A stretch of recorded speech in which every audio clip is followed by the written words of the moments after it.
Okay. Well, Rival Bones, thanks for joining us. Thank you for having Thanks us. Thank you for for making having the long journey in the treacherous conditions. Oh, yeah. Took us ages to get out of Liverpool, didn't it? Yeah, that's the worst part. Traffic. Yeah. Worth it, though. You Worth set it, off at like rush hour time. Yeah, which was silly, really. Well, but- yeah. Yeah, 5 o'clock, and we got here for like 7:30. So it's not that bad, but Yeah. Come all the way from Liverpool. we've had worse. We did. We recently went down to London, and that was 7 hours. Yeah, it took Wow. 7 hours to get From there. Liverpool. Yeah, Yeah. yeah. And then we had to drive back that night as well. Oh my god. It was a nightmare, Yeah. honestly. It didn't take 7 hours to get back though. Did No, it? it took we got back at about 4 a.m. I think. Yeah. I hate And those. I hate those. Yeah, I must say as well, we hired a car to get down there, so something a bit bigger that could fit all the gear, and we took our tour manager with us. And on the way back, like it was a brand new like Peugeot 3008 or whatever, and had lane assist. So like if you stray onto the line, it pushes you back in. I'm ashamed to admit that the lane assist was worn working. It was working pretty hard on the way back. Yeah.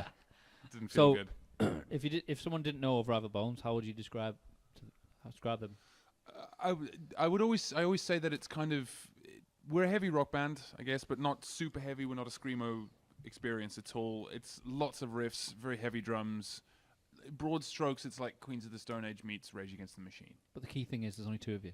Yeah. To be honest, like we're at a point now where we actually don't really tell people that we're a two-piece because it kind of doesn't Well, matter. it's irrelevant to the music. Yeah, exactly. Like Yeah. at the end of the day, it's all about the songs. No, but I think it makes it more impressive that it is just the two of you though. Yeah, I mean, I think Like these if I listened days. to that, I wouldn't have guessed that it was just. Obviously, Yeah. you can record more instruments in the studio, but Yeah, of course. Yeah. what about live then? Well, no. Well, we record live, so all that's just me and James in a room. But when you do a recording. gig, how do you translate it? The same. It's exactly the same, yeah. Because So you record more instruments in the studio than you can physically No. play. Do you not? No. no. So, it's So- just it's split. Yeah, So that they're when in- he plays guitar, it'll play Okay. guitar and bass. Yeah. I'll Like, let that's him pretty explain, cool. considering so he's the guitar. How we kind of do it is we'll set up in the room drums and everything. I won't sing live. I'll overdub the vocals, but we'll have I'll have 3 signals coming from the guitar. So there'll be 2 guitar signals and then a signal that's pitched down into a bass amp. Right. So we track the bass signal and 2 guitar signals. And then we'll track the performance, no click track or anything like that. And then from there, like I'll double up the guitar parts. Right. But so there's no extra bits or anything like that. It's Right. just the guitar. The doubled up guitar parts are blended in to add a bit of width. So I suppose you've Yeah. kept it stripped down Yeah, because so you can Yeah. do it live. 'Cause you've Yeah, got it- 100%. It's just the way we've always done things. You don't isn't it? know. You Like- don't know sort of overdo it in the studio because then you No. can't. Because then you won't be Yeah. able to translate live. Yeah, will well, it? we're not that kind of band. Like Yeah. at the end of the day, we've written these songs to be played live, and we Yeah. want to represent them as best we can in the studio. Have you had many comments about the fact that it's just the two of you? Oh yeah, Oh, all the time. What do people say? We get a mixture of comments. Like some are like, oh, like remind me of Royal Blood, Yeah. like the typical one. It's like, Oh, cool. so you You're guys gonna say must- the you White guys- Stripes as well? Yeah, you guys must like the White Stripes. The one for me, the one that gets me is always like, you make a lot of noise for 2 people, and you're like, I can't tell if that's ever a compliment or Yeah. not, because like it's great that we're loud and make a lot of noise, and that's great, but like, because they probably assume that two people can only make a limited amount of. Yeah. yeah, Because they just imagine two people, one drums, one Yeah. guitar. They don't think, well, you could have effects pedals. Yeah, and and they- yeah, everything. do they stuff can to do it. it. That's probably someone who's not a musician probably says Yeah. that. Yeah. I think there is definitely an element of, for people that, you know, because we're sort of fairly unknown at the moment, like the majority of our audiences are people seeing us for the first time. Yeah. So I think that like we definitely trade on the whole, you know, like the surprise factor. Like, wow, these guys sound like, you know, they sound like more than 2 people. Mm. So we're like a 2-person 3-piece. Yeah, if you that's like. what we always Yeah, say. Because to people. it is guitar, bass, and drums in every sense, except that I'm playing guitar and bass at the same time. Mm. So have you at any point considered adding a member? Nah, Was to it be ever- honest, was it ever? we're far too far down the river Yeah. with the dynamic that we've built between the But two when of you us. started though, was it Well, a it- consideration? no, it Because was it's the normal. Yeah. No, well, I think the thing is that we had a different, like most people, you know, a group of friends get together and then, you know, they all like the same music, they start playing, blah, blah, blah. James had already had a band for like a good few years that was like a 4-piece band. And We'd been a 7-piece at one time. Like, it backing gone up and vocals down. the whole thing. And I went and at the time, James's sister was in the same class as me at uni, and she was like, she mentioned to James, oh, there's this lad who's looking for a band, blah, blah, blah. So I auditioned for that band. And then Obviously got the just, gig. just as I auditioned, like that again, you were on like your, you know, third or fourth, bassist and stuff, and people weren't committing to Yeah, rehearsals. you and were stuff. our 17th member over the Yeah. years. So we just kind of like, as I just joined, it kind of fizzled out, and at that point, James asked and was like, I really just want to do like a, simple as possible, like 2-piece thing. Are you up for it? Yeah. And I was like, So you had the concept was yeah, always it a was, 2-piece. but it was a tactical decision. You know, it Where was. did that come from? Well, it was. Two pieces have been around. I'd heard Royal Blood, and I thought, I'd liked the record. I'm not a huge Royal Blood fan, but I liked the record. I liked that there was a band that was heavier, that was doing well in like the mainstream charts, and I thought, it's about time that we had possible. that. Yeah, exactly. But there was no point that I thought, I want to sound like that. It was logistical. I heard a little bit about them. I heard a little bit of the music, so I did a little bit of. I'm one of those people that when I hear about something, I'll go into Wikipedia and learn a little bit more about it. Yeah. I went, there's only 2 of them. How have they done that? So literally 12 seconds of exploring how they did it, I went, I could do that. So and then I thought, maybe I should do that. Like, sort of gave it a go. And like, the band that I was in at the time was fizzling out. And so you were in a normal. Like traditional sort we of were band. in a 4-piece band. We had another guitar player and a bass player and everything. What did you do in that band? I was guitar and vocals. Oh, same. Right. Yeah, okay, yeah. Right. You used to be more of a singer-songwriter type thing early on, didn't you? Like lots of guitar solos and stuff as well. Like, when I first moved to this country, I was like. I was going to say, like, where are you both from? Because the band's listed as Liverpool, but neither of you really got the accent. No, I'm probably closest. All my family are from Liverpool, but I'm from Wigan. Yeah, I'm from South Africa, and none Right. of my family's from Liverpool. I guess by the surname. The surname is what? Yeah. But yeah, with coming to doing a 2-piece, it was very much a tactical thing because, like, with Chris being our 17th member or whatever over the years, I reached a point where we were really struggling to all get in a room to rehearse, let alone play a show or go on tour or anything like that. The more members you have, that's what you're going to happen. Yeah, that's it. And everyone's busy with other stuff, and And I'd had the same as well. Like, I've been in numerous bands beforehand, and like I always felt like I was just the drummer of this band. Do you know what I mean? Like, they'd come in and we'd do a rehearsal. Yeah. And it was a bit more like, I think we both, like, maybe subconsciously wanted to have something that was a little bit more of like us. Yeah. You know what I mean? Not just like, we play guitar in this band. Do you know? Like, it's Yeah, hard to explain what I mean, but like, so I think it just came at the more of a perfect driving time. force of a band. Yeah, and like more of an input. a lot of the band, obviously, it's not an overwhelming experience for someone in the audience to meet us as a band. You know what I mean? It's only 2 people coming over and speaking to you. So a lot of people meet us as a band, and we're kind of like, like that, like a force, like you said. Yeah. I think it just came at the right time, didn't it? As like both wanting to do something similar. I got bored with the band I was in before that and left. I think for me as well, like, very much there was a sense of all the bands I'd ever been in, like certainly the band I was in before, like it was me driving everything, in terms of, I was writing all the songs, I was, doing all the gigs and the all messaging the marketing, and I was booking all the gigs and organizing all the rehearsals and doing all the artwork and, I feel your pain. Yeah. And I think that I very much wanted to share that with someone. And I think, I guess on a level it made sense to have just one other person because, to have one other person who's as invested as me, it's easier to ask that of one other person than 3 other people. I think in a band there's 4, 5, 6, 7, whatever, there has to be one person in charge of it with all those people. But with 2 of you, you can just kind of work together. Yeah. And look, I think let's be clear, Chris is in charge of this. Like, Yeah. Musically though, no, musically it's like musically it's 50-50. It 100%. started like when we first got together. It was kind of like, what do you want to do? Like, well, James had this riff that he'd had from the other band, and we were like, right, let's do something with that. We did it, and we were like, that works really well. That works. Like, like, honestly, we got I just want to do that. We got into a room the first time, like, because I asked him around Christmas time. I'd already broken the previous band up. I'd spoken to the other 2, but like I didn't know Chris. I mean, we'd met 2 or 3 times. So it was one of those, like, I'll let him know last, but I had this idea. I can make a 2-piece work. So I messaged him, and he didn't get back to me like for like a couple of days. And I remember sending that message going, if he doesn't say yes to this, I have nothing, and I am fucked, and I'm out of the music business, basically. Which is extreme, but like, that's how I felt at the time. And he got back to me going, yeah, I've actually always wanted to do something like that. Let's do it. I'm free on Tuesday. So we booked some rehearsal time for Tuesday and Wednesday, like 4 hours each. And like we got into the room going, I don't know this person. I don't know if this is going to work. So it was more about exploring whether or not it was going to work. And I remember we jammed I had some riffs and whatever, and we just started jamming. We jammed for about 7 or 8 minutes and kind of went, and I remember we stopped and there was sort of a silence in the air, and Chris just went, cool, so what do you want to do then? And I was like, honestly, dude, I'll stand on stage and play nothing but riffs for the rest of my life. So I am. And and I think like it's just progressed, hasn't it? So whereas it started like a lot of the stuff was because I used to just be in a drummer in a band. Like I have like a tendency to write because I can play a little bit of guitar, but not like enough to this is what I want to play. It helps to write songs, though, doesn't it? Yeah, of course. So like, I'll like get the phone out now all the time, and I'm like humming stuff into the phone and sending it to James, and James is like, right, I'll try and figure that out. Yeah. So like, there's some songs where like, obviously, James has wrote everything, and then there's some songs where like the chorus is completely like me, but obviously James's lyrics or something, and you know what I mean. So it's kind of, it is like 50-50 in that respect now. It's worth giving Chris his credit where it's due. Like the single off our last EP, Hives. Like I think I wrote the music for the bridge of that, but everything else is Chris.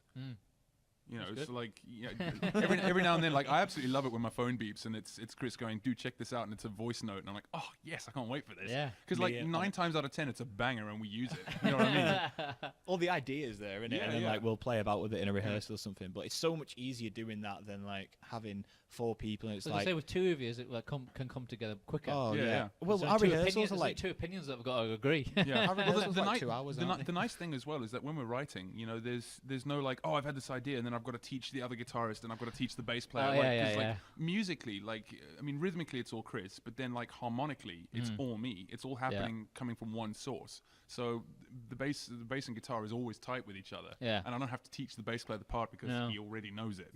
So did you already know how you were going to do it? Yeah. Like live, technically. Yeah. So the bass and the guitar, you already knew. I worked it out in Logic, basically. Right. So I pulled it up and threw 2 channels together and sort of went, right, maybe I'll do it like this. And like I bought a couple of pedals online just to, you know, like kill switches and stuff like that. So I had the way I do it now is actually entirely different, but I knew how to make it work from the word go. So we got into a room and I was already switching channels and doing the whole thing. So if you're doing like rhythm and bass, you playing them at the same time for the riffs and stuff. Yeah, that sounds quite I mean, it's all cool. riffs. There's no chords. Yeah, you can't play a chord. It was definitely a thing that I went in going, right, if I'm going to do this, I'm never playing chords again. Right. If I want to have bass at the same time, because that's not going to work. No. So you could have acoustic maybe for an intro or a breakdown. And there's bits where like we play, like there's a song that we listened to earlier called Lost Along the Way, which is like quite delicate guitar, no bass, but the bass the bass is then substituted onto like a trigger pad. Right. But we don't really play that. The thing with that though was when we came up with the bass sound for that went on the pad, it was very important to me that we made it not sound like bass, like it's very clearly like a synth bass part. Yeah. So that it's clearly not something that I've played, so that like you know, we can do it. It's obviously triggered by the drums or something like that. Yeah. Because it's still, especially like the record that we've got coming out in a few months' time is a little bit more adventurous sonically, and we've done a bit more to twist it about a little bit in the studio, but everything that we've done up until that point was just an exercise in how do we take what we do live and put it onto the record as capture it as accurately as you can. Yeah. Because I noticed when I looked you up on Spotify, you've got 1 EP and many singles. Yeah. Well, we Lots of singles. We did like our first year. We kind of just wanted to. What happened was we booked a gig and we had no songs. We had like 1 song, but we did it on purpose to push ourselves. I was going to say that's a good idea. I was super unemployed. Otherwise, at the time you can as well, so I had time otherwise to you write. can procrastinate, can't you? Exactly. Yeah, and we probably are full. We didn't even have a band name, did we? No, we didn't have anything. We were just like. How did you come up with the name? Right. It's the least inspiring story ever. I'll tell you exactly. Like, all right. Let me start this by saying that coming up with a band name is the worst part of being in a band. It's not easy. No. It's easier with 2 of you to agree than 5 or 6. So what we did, the formula for coming up with a band name, like, get ready, kids, because this is how it's done. He's gonna sell Make a note of this when we're done. Right. The trick with a good band name, because it's not the 60s anymore, and you can't just be the somethings. You can't just get away with calling yourself a noun, any noun, you know what I mean? Like, because like they're all taken. Every noun is a band. Not name even now. the. Yeah, exactly. Do you know There's what I a mean? band called the. Like there was a band a few years ago called The Music. Do you know what I mean? Yeah. Like awesome band. Yeah. But they've taken that now, them. so Yeah. the music is gone. So the thing with it is it's all about finding 2 words that go that normally have no business being next to each other and making them work in a way that describes the music that you make. But the caveat to that is that it's also got to you've also got to be able to tick the boxes of there are no other bands with that name. That's hard. You've got to be able to go onto the internet and get the .com URL, no problem. Yeah. You don't want to be page. you don't want to be going onto Facebook and having to type in like / Rival Bones Music or Rival Bones UK or official like on so band at the if end. you type I love in that one. when you go onto Google and type in Rival Bones, we are the only thing that comes up. Yeah. Same with Dino More. That's why and it took us sounds ages like the to music come that up we Yeah. make, and we've all of our social medias are at Rival Bones. Simple. with that. Yeah. So dead from easy, so innit? from there it was like we liked Rival, so we just started throwing out nouns like Rival Bears, and for a while we were Ghost of Bear. Do you remember? Yeah. I liked Ghost of Bear. Ghost of Bear. That was like that when we were writing demos and stuff Yeah. and uploading them. It was like that was the name. Yeah, It was we like were a cool. pseudonym. When I saw it, it just reminded me of Rival Sons Yeah. and Royal Blood. Yeah, well, Yeah, we get a lot we of had that- rival we sons, had that, don't we? We had that conversation because we thought like Rival Bones is good. We like that. If it's not taken, And then the it's natural just go question for is, it. but are people then going to go, oh, but Royal Blood, RB, or Rival Sons? And I went, yeah, but that's not a reason to not use what is a good band name that ticks all It's the boxes. also it might intrigue them to listen to it anyway. Yeah, that's it. Exactly. And And we it actually puts us got in the ballpark. we got a thingy because obviously Rival Sons released an album a few years ago called Hollow Bones. So people were on YouTube searching Rival Sons Hollow Bones, and we got a bunch of hits Oh, on a yes. Rival Bones Thousands song. of hits. Yeah, like loads good of people stuff. commenting, like, Rival Sons brought me here, but this is awesome. Like, There you go. Yes. There you go. Exactly. So All that part was of the a plan. good thing. Exactly. Yeah. We thought ahead. But is the like I say you had the EP, which was last Yeah. year, was it? So yeah. So Yeah. we when did we have our because obviously we got together just before like Christmas, didn't we? And then It was says like the first 15 on year. your 2015 on your 15? yeah, page. that's right, yeah. 2015. December It 2015. says born 2015. So Tis we but a babe. so we obviously booked this gig and we were like, we're gonna have to write some songs. So we went in and we hammered rehearsing. We did loads. How Got a much bunch of time were you songs. expected to play? Like Half an hour. So Like you know. we did a Depends on your genre. If it's punk, that's like 20 songs. Yeah, exactly. no. Yeah. But Metal, we did a 5, 4. we had a 6 songs, was it maybe? Yeah, we did a cover from my old band, which was like it was the Which I one already song knew. that we had, Covers. which was Yeah, all yeah, riffs. Yeah. But we didn't do any covers other than that. Like we've never done covers. It's Well, if you knew, a cover is a good way for someone to tell, because they're going to Yeah. they know what it's supposed to sound like what you're playing. yeah, but Yeah. If you nail one cover, We have a very very very staunch policy on covers, Yeah. and it's that. go for it. And it's from experience of watching other bands Yeah. and from experience of what you hear in the what you see on the media and stuff like that. And is that if you're an awesome band, doesn't matter how good you are, if you play a cover, people are only ever going to remember that cover, yeah, and then they forget instantly the music that you play. yeah. yeah, And they'll go, oh yeah, they were awesome. They played that cover of, yeah. Yeah. and it was, and yeah, it can be unique and it can be your own. But I think, like a lot of people, for example, love and like as a mainstream example, Arctic Monkeys covered a Drake song, and people love that Right. at a live lounge. You know what I mean? But Yeah. people who wouldn't really listen to Arctic Monkeys and stuff, and they're like, oh yeah, I love that cover. The thing that made me really staunchly believe this was I went to see John Mayer. I used to be a massive John Mayer fan, right? I saw him on the Battle Studies tour back in like 2011, right? And the band that opened for him was called,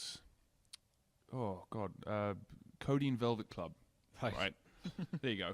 An American band or Canadian band or something like that. They were from North America anyway, and they were all right. Visually they were good. I don't remember any of the songs except that they did a really good cover of "Gimme Shelter" by the Rolling Stones. Right. Right.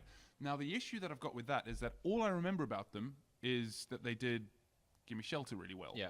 And the problem that you've got then is I remembered this actually like about a year ago, and I went, oh, I remember Codeine Velvet Club. So I went onto YouTube and I sort of searched around for them, and I was really disappointed because what I actually wanted was their take on the Rolling Stones more than more than their actual music, sound. Yeah. So that's why I'm like, we'll never do covers. Like we'll do a cover when we do Radio 1 Live I think Lounge, you just but, got to like, pick your covers carefully. Yeah, definitely. Yeah, I think if you choose a genre that is way away from what you're doing, then Yeah. you've got a case for it. And if there's I think as well, at the moment there is no reason for us to do one because No. like we have enough we material. have enough songs now Yeah. to do. We always like used an to, if we hour. were doing anything more than 40 minutes, we would throw a cover in. Mm. That was. So you're not We done- just randomly change it up every Yeah, I mean, once in a while. I would love like personally, like I'd love to like take like a song that is really really left field and do it in our style. Yeah. But I mean, we've just had like it's as bad as it sounds. Like we've got like little time, and like what we have got, we personally like put more into just like writing as much material as we can. Yeah, I'd far rather champion our own material. Oh, I'd far rather people walked away going, not being able to hum any of the songs necessarily, but remembering that the songs that they heard were good, rather than going, I remember that they were good, but the thing I remember about them is someone else's music. And I've played shows in quite big venues where bands have started with a cover. Yeah, I'm like, that's a strange one. And then played another cover later in the set. I'm like, because I think like you start, no matter what, you can, like I said, you can have the best original songs in the world. If you do a really good cover at the start and people love it, for them, everything after that is not going to be as good because they don't. Or know if you it. murder it, they might piss off. Exactly. And then they just leave, and you might be really good. Exactly. But I think you can get away with doing a cover. Like I went to see the Dave Matthews Band. I followed them on a couple of dates of their UK tour. Last time they toured the UK, again like back 2010, 2011. And they threw in some interesting covers, like Burning Down the House and Sledgehammer by Peter Gabriel. And, like, you can get away with it there because no one's there to see you play a cover. Yeah. I remember it going, it was a good cover. It was cool that they did it. But I was there to see them play Don't Drink the Water and So Much to Say. And, like... The other approach you can do is pick obscure songs by bands that no one's going to know. It's like, they just think it's yours. Yeah, that's another one. I mean, we have toyed with the idea. We always have the questions of, if we were asked to go on, the live lounge, what would we do? And things get batted around, but it's never been a serious thing for us, has it? I think because we're always conscious that we just want to write more and more. Because for us, like. You're still quite a young band, so you've still got a lot to. You haven't done your first debut album yet, so. Exactly. So everything we write is kind of progressing. So like obviously we wrote a bunch of stuff in the first year, and we just put them out as singles because we put them out ourselves. Well, this is what I was thinking. But lots of bands are putting out singles because that's mainly how people consume music these days. Exactly. No one's got the attention span, especially not younger people. Younger people, and not for a band who you probably you've stumbled across. You're taking a chance on. You're not going to listen to a 10-track album. It's all Spotify playlists. Yeah. So you might get one of these songs on a playlist, and they might not even check out any more of you. They're just, I like that song. Move on. Exactly. Yeah. Well, I learned, like, I have experience to back this up. I mean, like, again, going back to my old band, one of the last things that we did was we put an album out. We flew out to South Africa to record it. It was a big thing. It cost loads of money. It was amazing, though. I learned a lot. We were out there for 3 weeks, 16 days in the studio, made this record. Like, I will say, going out to South Africa made it a lot cheaper. Like, by far the most expensive bit was the flights. But being out there, I mean, like, the studio time out there was like... When was this? Back in 2011, I think. Right. Okay. I mean, like, the studio time was like cost of a packet of biscuits. It was crazy. It was so cheap. I mean, it helped that like my drummer at the time was South African as well. So we stayed at his parents' place, and it was his cousin's studio. So you saved on accommodation and everything. Yeah, big time. And obviously my parents were there. My mom was bringing beautiful food every day. And so, yeah, it was awesome. Like, it was a bit shit because I broke up with my girlfriend halfway through it. But like, these things happen. Yeah, these things happen. But it is what it is. Moving swiftly on from that. We've opened up a wound there. Yeah, don't go into that one. Whoops. Yeah. But anyway. He went there, not me. but anyway, like, getting back to the point, I think, like, we made this record. To this day, I'm deeply proud of it. It was a huge achievement on all of our parts, and it came out. And to this day, there are songs on that record that I love. I mean, like, for my sister's 21st birthday, I wrote a song about her and put it on the record. And when we did it at the launch, she cried, and it was a whole big thing. There's beautiful footage of it, and it was a wonderful moment. But no one's heard it because it's the last song on the record, and no one gets further than 5 songs in. Nope. Do you know what I mean? Like, what a waste. No one over 30. Yeah, I would say. What a waste of a load of good tunes. And we have like 4-track EPs, and like the first 2 songs have got like loads of plays, and then the third and fourth it tapers off, and that's a 4-track EP. That's why our next record, the lead single, is the 4th song on the record. Well, also there's been research about I think it was up to 18-year-olds where they've studied how they consume music. And if it's I don't know about iTunes, but if it was Spotify, it was like you've got a 30-second test. Yeah. They just go next, next. And as well, so you always think about how should this song start? Should it be like when should it get to the point? Yeah, and if you're going to release it as a single anyway. Yeah. And also people's music now is being curated for them. So that's true. People don't go like. I mean, the only real person I'll chat to about music and new bands is you. Other than that, I go on Spotify and it's like, you may like these. For discovering new music, Spotify is brilliant for that. Just on your own tastes, what it recommends. Bands you've ever heard of, you've forgotten about. Yeah. Stuff like that. See, the problem I've got, though, is for ages my girlfriend's been borrowing my Spotify. Oh, it ruins your whole... and she loves, like, Arctic Monkeys and, that kind of thing, and I hate Arctic Monkeys. I got hacked, didn't I? my Spotify just kept playing Ibiza classic Oh albums. no! Just suddenly I'm like, what? But like, I've not used my phone. Like, I'd wake up in the morning, like all these albums. I've not listened to any of these. It's like classics '97. I'm like, what the hell is this? And it's ruined my whole discovering new music. So I have to like go back through and listen to all my like AC/DC, Metallica, whatever, and just get it back to the way it was. I'm like, I've changed my password and it's been fine. How does that even happen? And why would someone? Someone's probably done that to try and get more plays. Premium, probably. Yeah, they probably found out. I don't know, but that's mad, isn't it? But yeah. Yeah, my girlfriend and I have taken the next big step in our relationship and gone halves on a Spotify family so you can use your own account. Oh yeah, yeah, that's better. It's serious so she's now. Not hijacking yours anymore. Yeah, that's right. But so what's the album then? What's the plan? Well, so we've always done EPs and stuff, haven't we? Like I said, we did the first couple of singles in the first year, built up a bit of interest and buzz and stuff like that, and then went and recorded an EP. Went and did a load of stuff with that and kind of milked that for all it was worth. and then we recorded, and then we were sat there and we were like, we're still too young to put out an album, I think anyway. Yeah, we're not. Like we're definitely not into an album stage yet at all. And we would both rather put something out, keep putting something out every year. Well, if you're going to tour, you need something new, don't you? Yeah, exactly. Then say, right, let's do a 10, 12, whatever track album, and then that's it for 2 years, 3 years. We'd rather keep pushing out more content. Songs and come back with an album. So that's technically what you've done then. Well, no, we wanted to.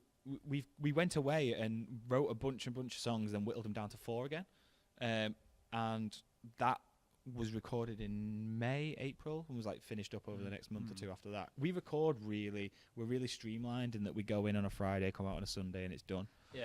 So that song "Great Divide" that came out, is that part of the album? Is that separate from this album? So the story with Scars and the Great Divide, because they kind of came out sort of together. They were like a singles. bridge, weren't they, between the two EPs? Right.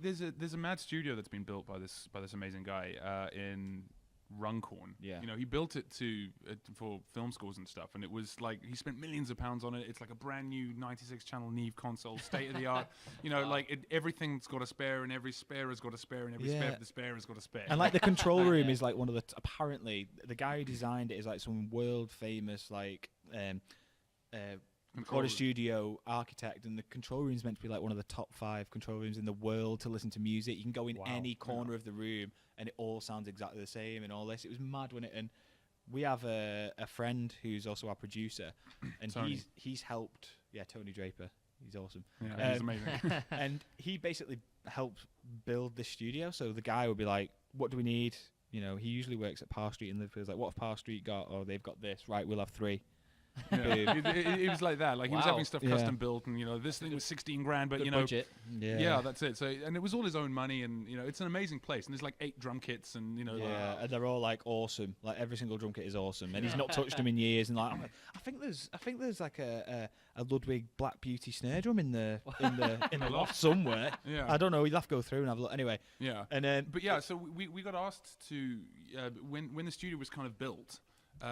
Tony got the call saying, you know, we need a band to come and stress test it. Do you know anyone that would be good? And he was like, yeah, Rival Bones would be good. Wow. Because they're not gonna. That's lucky. They're not gonna trash your studio, and you know they'll get the work done, and you know we can go and do the thing. So we went in for 3 days. Actually, it ended up being 4 days. With some material, then to go and stress test the studio. Like it wasn't a normal session, like in the sense that we didn't set everything up, get the sounds, go okay, cool, and then just track. It was like, cool, we've got the sounds. Now let's try something else. Get the sound for that. Okay, let's try something else. Yeah. Right. Okay, you know that. Or different parts of the studio. Yeah. Like, okay, that line's not working. Like that so channel's not working. Okay, make a note of that. So we hammered the shit out of the studio for 4 days basically, and then came out with a couple of tracks. Came out with a couple of tracks that we then released as singles. Yeah. Because those stress tests that they do is where they have to make a note of every single fader and what every button does or what they've fixed. Yeah, and it was like, and we were told like, have, you know, if you've got any mad requests, let's have them. You know, so like there was a guy who was it Josh? I think so. Yeah. He was awesome. He was amazing. Like, and he like it was so cute. Like, because there was a whole upstairs bit where he was living at the time. And I went up there for some reason at one point. I think I need to wash my hands or something like that. And I went up and I looked at the fridge. And on the first day, he'd asked everyone if they wanted a cup of tea, and we'd all said, you know, I'd have it like this. And he had our tea order taped to the fridge so he didn't forget, which is the cutest thing in the world, man. Like, I just love that. He took care of us so beautifully. That is a good idea. That. But he was there like for the whole thing going in, I'd say like, you know, I'm enjoying this, but like I really wish the lights could do that. So he then rewired the whole thing and made the lights do that. You know what I mean? So we got as like specific as we could. Yeah, but it was awesome because we really good for you guys. Yeah, it was awesome. Which songs came of that? Scars and the Great Divide. But the Great Divide, we'd actually had Scars is probably my favourite song. Really? Yeah. Scars is a weird one for us, isn't it? Yeah. Well, both of those songs, though, I could imagine them on mainstream radio. See, Scars. Yeah. I think we have a weird relationship with Scars because it was only half written when we got there. I mean, like the bridge for that, you know, the I see it on my skin. Can you see it on my skin? Like when I knew that I needed something there, but I didn't have it, and I was tracking vocals. Yeah. And we'd listen to a take, and I went, right, okay, let me go and get in front of the mic and just see what comes out of me. And on the walk from the control room to the microphone, I wrote the bridge for that song. Yeah. Got there and went, okay, I think I've got something. Did a take and went, what do you think of that? And Tony was like, yep, that's great. Let's get the take. Yeah. And we kind of did it like that. So I think that because we did it so like, you know, it was so last minute. It wasn't like we like to like write a song and then play it quite a bit live and just see what the. This on our last episode about. Because you tweak material. it and you change it and it grows grows and evolves. And there's songs that we've got that like were totally different when they started, and then they got to a level and we were like playing them consistently, like right, we can go and do that now. one. Yeah. But the other song on that, like The Great Divide, is a song that we wrote in maybe the first 2 or 3 months of being together, and it's only just come out now because we played it was a riff that I had before I even met you, and we played it a bunch live, and then we really went off the song and dropped it for about half a year, maybe even longer, and then we started playing it again live. Come back to it with a fresh approach, fresh ears, don't you? And we maybe played it a little bit heavier, and maybe I can't remember if we is in a different tuning and some different stuff, and we really liked it, and we're like, next time we get an opportunity, we're going to record that. So obviously we had a song that was like kind of half written and not rushed at all, but like we didn't have time to let it live and breathe before it got recorded and put out. And then we had a song that we'd written maybe 2 years ago. So you can definitely tell as well when you've got songs on the record that when you're recording them, you're still sort of working out the parts and still like having to think a lot about what you're doing. Like our next record was written a little bit on the fly like that as well. So it's all written now then? Yeah, it's recorded, it's mastered and everything. It's done. It's all done. Ready to come out. Where did you do it at? Parr Street in Liverpool. Yeah. Right. But with that, like we got it down to the wire with the material that we were happy with. So how many songs? 4 songs. 4. Another EP. Yeah. But this one actually has a name and stuff that's like a. So it's not an album; it's an EP. No, it's an EP. Yeah. We've told ourselves unless there's a demand, we're not going to do an album. Okay, right at the moment. But yeah, so we got down to the wire with the material. Like we ended up having to come back a little later to finish some of the vocals because I didn't have all the vocals there. But there's one song that we've been playing live for ages. It's the first single that we're putting out called Hot Blooded, and we've been playing Hot Blooded live for like 1.5 years. And you could tell the difference because when we went to track Hot Blooded, we did it in one take. You got executed. Yeah. We went. Okay, let's go and do Hot Blooded. We did a take, and we all got to the end, and so there was a bit of a silence, and I went, "That was it, wasn't it?" Yeah. And then Tony goes, "Yeah, that's the first song that you did." Because you knew the best. Yeah. Oh no, was it the first one? No, we saved it, didn't we? We did it last, yeah. We did I would have thought you would have started with the one that you know the best. Yeah, I don't know what we did. Where did we start? I can't remember what we started with. I think we started on Beautiful Dangerous. Yeah, there was. I mean, I was so excited to play it. Yeah, I think Hot Blooded was our safety. We knew we'd get that done pretty quick. So we were like, let's spend a bit of time on the ones that were not as tight on. Didn't expect to get it done in one take though. Yeah, and then we just went in and we thought it'll take 3 or 4, and then we just hammered it in the one, and we were like. Yeah. Have you announced this album everywhere? Does everyone know what it is? Not yet, no. Not yet. So I guess this is an exclusive. When are you announcing it? Well, I have the dates written down. This won't be going out for a couple of weeks. Yeah, we should be announcing it any day now, really, because all the stuff's been sent off for PR and the everything's in motion. Rolling. This is going out at the beginning of October, so. Right. Okay. So do you know what day roughly? It'll be the first Monday, whatever that is. Find it out quick. Producer. Come on, Tech. The first.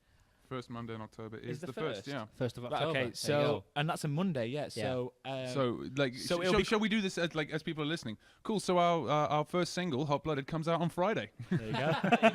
Boom. Get it here, rivalbones.com. Let's make this happen, motherfuckers. Let's do this. What's the EP called? Daddy wants to chart. We're releasing the first single on October 5th, so this Friday. Yeah. Which is Hot Blooded, and then we've got another single coming out. Which is called Beautiful Dangerous, and that's on October the 26th, which I think is 3 weeks after. Yeah, that sounds about right. Yeah. Or maybe 4 weeks after. And then the That's EP 3 is weeks. actually called Strange Fruit, and that's out on the 23rd of November. Yeah. Cool. So why is it called Strange Fruit? That's actually a great story. Chris, would you take it away? Yes, I love telling this story. So before you get into Best it, story who ever. normally does the lyrics? of the James always theme? does all I the do, lyrics, Yeah. yeah. All right, cool. I might come to him though and say like, there's been a few. There's actually maybe a song on this where I was like, I'm having this issue, or because sometimes obviously I understand. I mean, I don't write lyrics, but I understand it can be difficult sometimes to come up with Yeah. like Hell yeah. concepts. Yeah, and like stuff. it's worth saying on lyrics, like being in a loud, sweaty rock band, you know, singing songs about how happy you are isn't really good content, is And it? we're super happy Yeah, guys. the It's problem got- is my life is fucking awesome right now. It's got So to be like, believable, hasn't it? yeah, exactly. So like with my life being as rad as it is right now, it's kind of difficult to write about my. Yeah, that's it. Like, Everything's great. that's just not a thing, is it? So like sometimes I'll say like, well, I'm having this problem or I'm feeling this way. Maybe you want to interpret that in lyrics somehow. Yeah. And one of the songs on there I think is that. Yeah. Yeah, Hot Blooded is it? Is that? Yeah, I Or think Beautiful so. Dangerous? Yeah. Anyway, one of them is basically something I had in my head, like, and I was like, Like a concept. Yeah. no, well, kind of. It was kind of like, this is happening in my life. It's worth. This is how I feel about it. Right. It's Here worth, you go. It's worth saying before anybody like overinterprets things too Yeah, literally. yeah, Like yeah. it's sort of, you know, I've had this idea. What if you wrote a song Yeah. that sort of ventures into that About thought? about Well, this that's a bit person like and this how, person. like, you know, have you seen Seinfeld? Yeah, yeah. Yeah. Most of their episodes are written by some.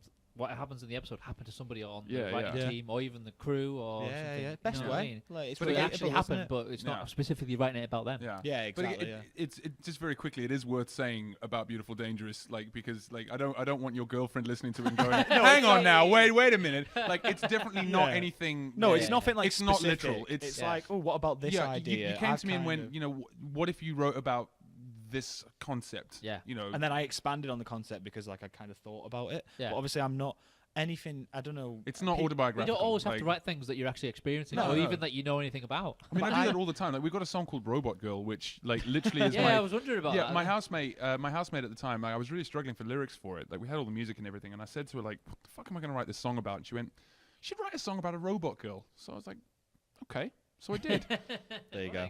and I Challenge said, accepted. yeah, as Yeah. it got interpreted. Like, just to be clear as well, it's not about a man who builds himself a sex robot. That's Yeah, not we it had at that all. once, Like, which we was got, I strange. kind of got called out as like, so is this anti-women? And like, you know. You misogynist? And I was like, no, not at all. Yeah, that was a strange one. Yeah, But, So um, What did this person say when they heard the song? well, Did you go, here you go? well, she was like, Well, she was. 'Cause She interviewed us, didn't she, after Yeah, the gig? it was a and- really good interview, and she was really cool. We had a good time hanging out with her, and she was like, "I really like this song, but the only issue is I'm a big feminist, and I'm really worried that this is a song about a sex robot. Can you put my mind at ease?" And I went, "I absolutely can put your mind at ease. This is what it's about." And she went, "Okay, that's fine," and she was satisfied with the answer. Which Why is do people always have to think it's about this specific thing? Yeah. Like, good lyrics could be about anything. They can And be we different like things the to i- different people. We like that idea as well. Like James is very, very hard on the.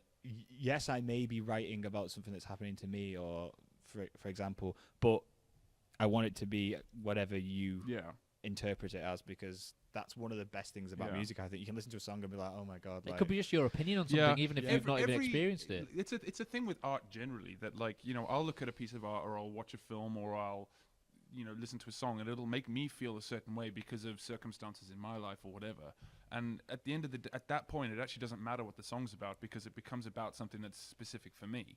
So the goal when I'm writing lyrics is to not be too specific, but just to kind of talk about a theme or sort of give a scenario that people can go, yes, I can see myself within that scenario. And You'd be a bit that- more universal. yeah, I Yeah. mean, if you like, the best example of that I've ever come across is actually Harry Potter, because if you think about Harry Potter and how intricate and detailed and like just rich in everything it is, Harry himself as a character is actually a pretty like a pretty vanilla character. It's Because everything what- else around him, Yeah, isn't because it? what you need is for every 11-year-old to be able to put themselves in that situation easily. Yeah, which You they know, could. which is why you've got Ron and Hermione adding all the color. I think that's why, because obviously it was the books first. Yeah. yeah. When you read that, it's your imagination, isn't it? Yeah, It's exactly. well written. Think Yeah, it's and you. when I I know think lyrics to music can do that as well. The Yeah, 100%. combination of the lyrics and the music is what bring it Yeah. to life. yeah, 100%. What puts whatever image in someone's head, how they interpret your lyrics. Yeah. Someone might tell you, I've had it as well. Someone might tell you that like what they thought lyrics were about, and you go, Yeah. I've never even thought of that. That's not what I wrote it about. I had one once, like in my old band. We had I feel like I've talked about my old band quite a lot tonight. God, let's fine. plug You can talk James's about old band, anything why you don't want. we? What Should was we your- talk about what was my your- old Do band? you know what? Like, What was your old band called? We were called Arclight. In all seriousness, as well, the last big thing that we really did was put an album out, and we printed 1,000 copies, and then broke up like 2 weeks later. So if anybody wants a CD or 500, please let me know. How'd you spell it? ARCLIGHT. You won't be able to find it because we made that classic mistake of not finding a band name that isn't out there. If you type Arclight into Google, you're going to find all sorts of shit. So have you still got those songs though? Yeah, I've still got the songs. I've still got the CDs and. Is it not on Spotify? I actually don't think you should it get is it on Spotify and iTunes because you still get some pennies for it. Well, it's actually not on Spotify. Like, long story as to why it's not there anymore. But like I was faced with the choice of you can pay this much money and keep it up, and I couldn't really afford to. Okay. Do Yeah, it. it didn't And, make like, and I had sense, I had the figures to go. Like, this is earning me like 5 pence a year. So Should we talk about my old band instead? Make a note of that tech. getting back to like what people take away from songs. Like I had a guy tell me once. Like we lived together for a while actually, and he was telling me that he'd had some depression issues and that kind of thing, which is fairly common. Yeah. And he said to me that like that song was quite important to him because it came to him at a time when he was thinking some pretty dark thoughts and stuff at the time, and it sort of he used that song as a bit of a handle on getting himself out of that. So that's what it means to him. It means not killing myself basically, Which is huge. and I was like, fucking hell, and that's what he's taken away from it. But the song is actually about a guy who's just a terrible person and gets tried for his crimes and hanged. Right. That has nothing to do with not being No. depressed That's the anymore. Like, opposite. fucking hell, man. Like, No. but at the end of the day, it's what you take from it. It was Yeah. important to him for that reason, and then so therefore to him, that's what it's about. And I Yeah. can't ask for any more. I mean, like That's songwriting, isn't it? that's a pretty big fat response to a piece of music that I've written. So like, Yeah. James is set now. great, thank you very much. You got some Done. airplay on BBC. Did I read? Yeah, we've somewhere? had quite a lot of. We've had BBC, Kerrang, Yeah, it's Planet Rock. all Yeah, that sort of stuff. Sean McGinty at BBC Lancashire has been really good to us. Yeah. I must say. Yeah, he's been awesome. So I looked on your profile. I think you've come quite a long way in a short space of time. Yeah, Yeah, like, the we- last year especially has been fucking crazy, man. Like Yeah. some of the stuff that we've done. I mean, we- because you emailed me a while ago. I think Was it I emailed you emailed, because yeah. I saw who did I see on here? I think I saw Baz from Massive Wagons on here. Yeah. We got a lot of good feedback from that one. Yeah, and I got in touch and because I'd never really seen anything to do with the podcast or anything, but I thought me and James love talking about ourselves. Oh yeah, Let's- and the fact that you've let us do it for like an hour and a half is really As long as you satisfying. want. Yeah, so that's so we thought I'll get in touch, and we were just trying to like we're the type of people who like will go and do anything. Like we went and played Croatia recently. We played like a in music festival supporting Queens of the Stone Age. Queens of the Stone Age. And afterwards we spent like an hour and a half just chatting to little press people. Like we had like a queue of You people say little coming press in. people, like we spoke to like Little, like dwarfs. Yeah, like in fairness, like one of them was like a correspondent for CNN, like yeah. yeah. Like that was the majority of the Croatian music, like Yeah, but like we enjoy that. Journalists. Like I know quite a few Yeah. people get a bit hooked, like a little bit. What's the word? Like hung up on like doing stuff like Or that. bored of doing. Yeah, and like, but interviews. we love it, like, because we just like Yeah. chatting to people, and it's one of the best things about being in a band is that you get to meet loads of different people. Well, sometimes with the press stuff, this is why I like podcasts, because with normal, traditionally, you just get asked the same questions all the time. No, yeah, yeah, we it's do it's get a worth lot. it's worth hanging on through the 9 interviews that are just asking the generic questions like, so have you heard of Royal Blood then? For Yes. that Yeah. one that's actually like really like they've done their homework and, and they know ask who you we some are. really mad questions. Yeah, and They're they really ask- cool. Yeah, and sort of ask you some questions that you've not had before. Like that makes it all worth it because I love those. Well, that's part of the reason why I started this, because I've exhausted my list of people that I know, and now I'm sort of reaching people who like, lots of people have approached us to come on, which is Yeah. great. Yeah, it must be satisfying for you. It is, but it's also because I know I can just get them to come on and just talk. And just, Yeah. you can just. It's not like your 10 minutes are up. We're off out now. Yeah. It's like you never normally Yeah. get to do that anymore. Yeah, thank you for Yeah. plugging your album. Now, fuck off. Yeah. Well, it's even worse on TV when you see someone on TV. It's like they come Yeah. on, they plug in something, tell a funny story that you've got told to tell backstage, And then do one. then that your do PR one. guy It's told you it's to a bit, do. It's a bit boring, isn't it? Yeah. It's a bit too safe. It's not real, is it? In a way. I like, No, yeah, not that's why I really. liked watching this, because it is like real. Like you see people like talking about, like when I was watching the one with Raz was now last week, and like Have you met Raz before? Have you had much to do Yeah, with he him? mentioned us on there. That's why I was like. That's why I thought Yeah. that was such a which is a big thank you to Raz. Call of the Wild 2019. Exactly. That's Yeah, gonna be we I'm one of them people who, in like the first year of us being together, I must have sent about 2,000-3,000 emails out, just like constantly emailing Snap. people. Snap. Exactly. And I think like because you never know, we've had so many things come back from that, and even things that are like a year down the line that you didn't really know, but someone had paid attention to who you were, maybe not even responded to you, which whether that's good or bad, I don't know. But they paid attention, and then maybe they message you. Yeah, exactly. Yeah. And Raz was You're one of of the those. good ones. Yeah. Raz was one of those people. I originally saw like a lineup for because we straddle two very different audiences. We fit in playing with like the hard rock sort of even bordering on like heavier metal bands, and we can play with them. And for that sort of audience, that's usually where people go, oh my god, like a surprised. 2-piece, like like as if you can make that sort of noise, like because they're so used to like a heavier band. And then we also straddle the more indie scene where we're because we've played this without year, being an indie band. without being yeah. But like because we've got kind of that sort of vibe-ish, and we're really good friends with quite a few people there who like just like us and just like who we are as people and play. So like we played like Isle of Wight festival with like a bunch on a stage that was like mainly a bunch of indie bands. I've totally lost my trail of thought of what I was saying. So I spotted Raz's Rockmantic. The most recent one. Yeah, it was a romantic weekend, but I think it was for 2019. But he'd like started plugging it way back in like February or something like that. And I got in touch and was just like, I've seen this festival, looks awesome. Like I like a few of the bands on. Just wondering, if you'd listen to some music. That was it, really. I think. And he listened and was like, love it. Do you want to play this romantic weekend thing? And we were like, yeah, let's do it. So went and played. And then we spoke to him afterwards, and he was like I don't like blowing my own trumpet or whatever. He was like, for me, that was like the band of the night. Do you want to play a festival I'm doing next year? Just like straight there in person. We were like, yeah. Did you play Rockmantic up here this year? Was it? Was it the one that was on tour? Yeah, the on tour. Yeah, Rockman. Was it? Yeah, Rockman on the Road or something. We played in Blackburnish way. Yeah, Winchester or something like that. Was it good?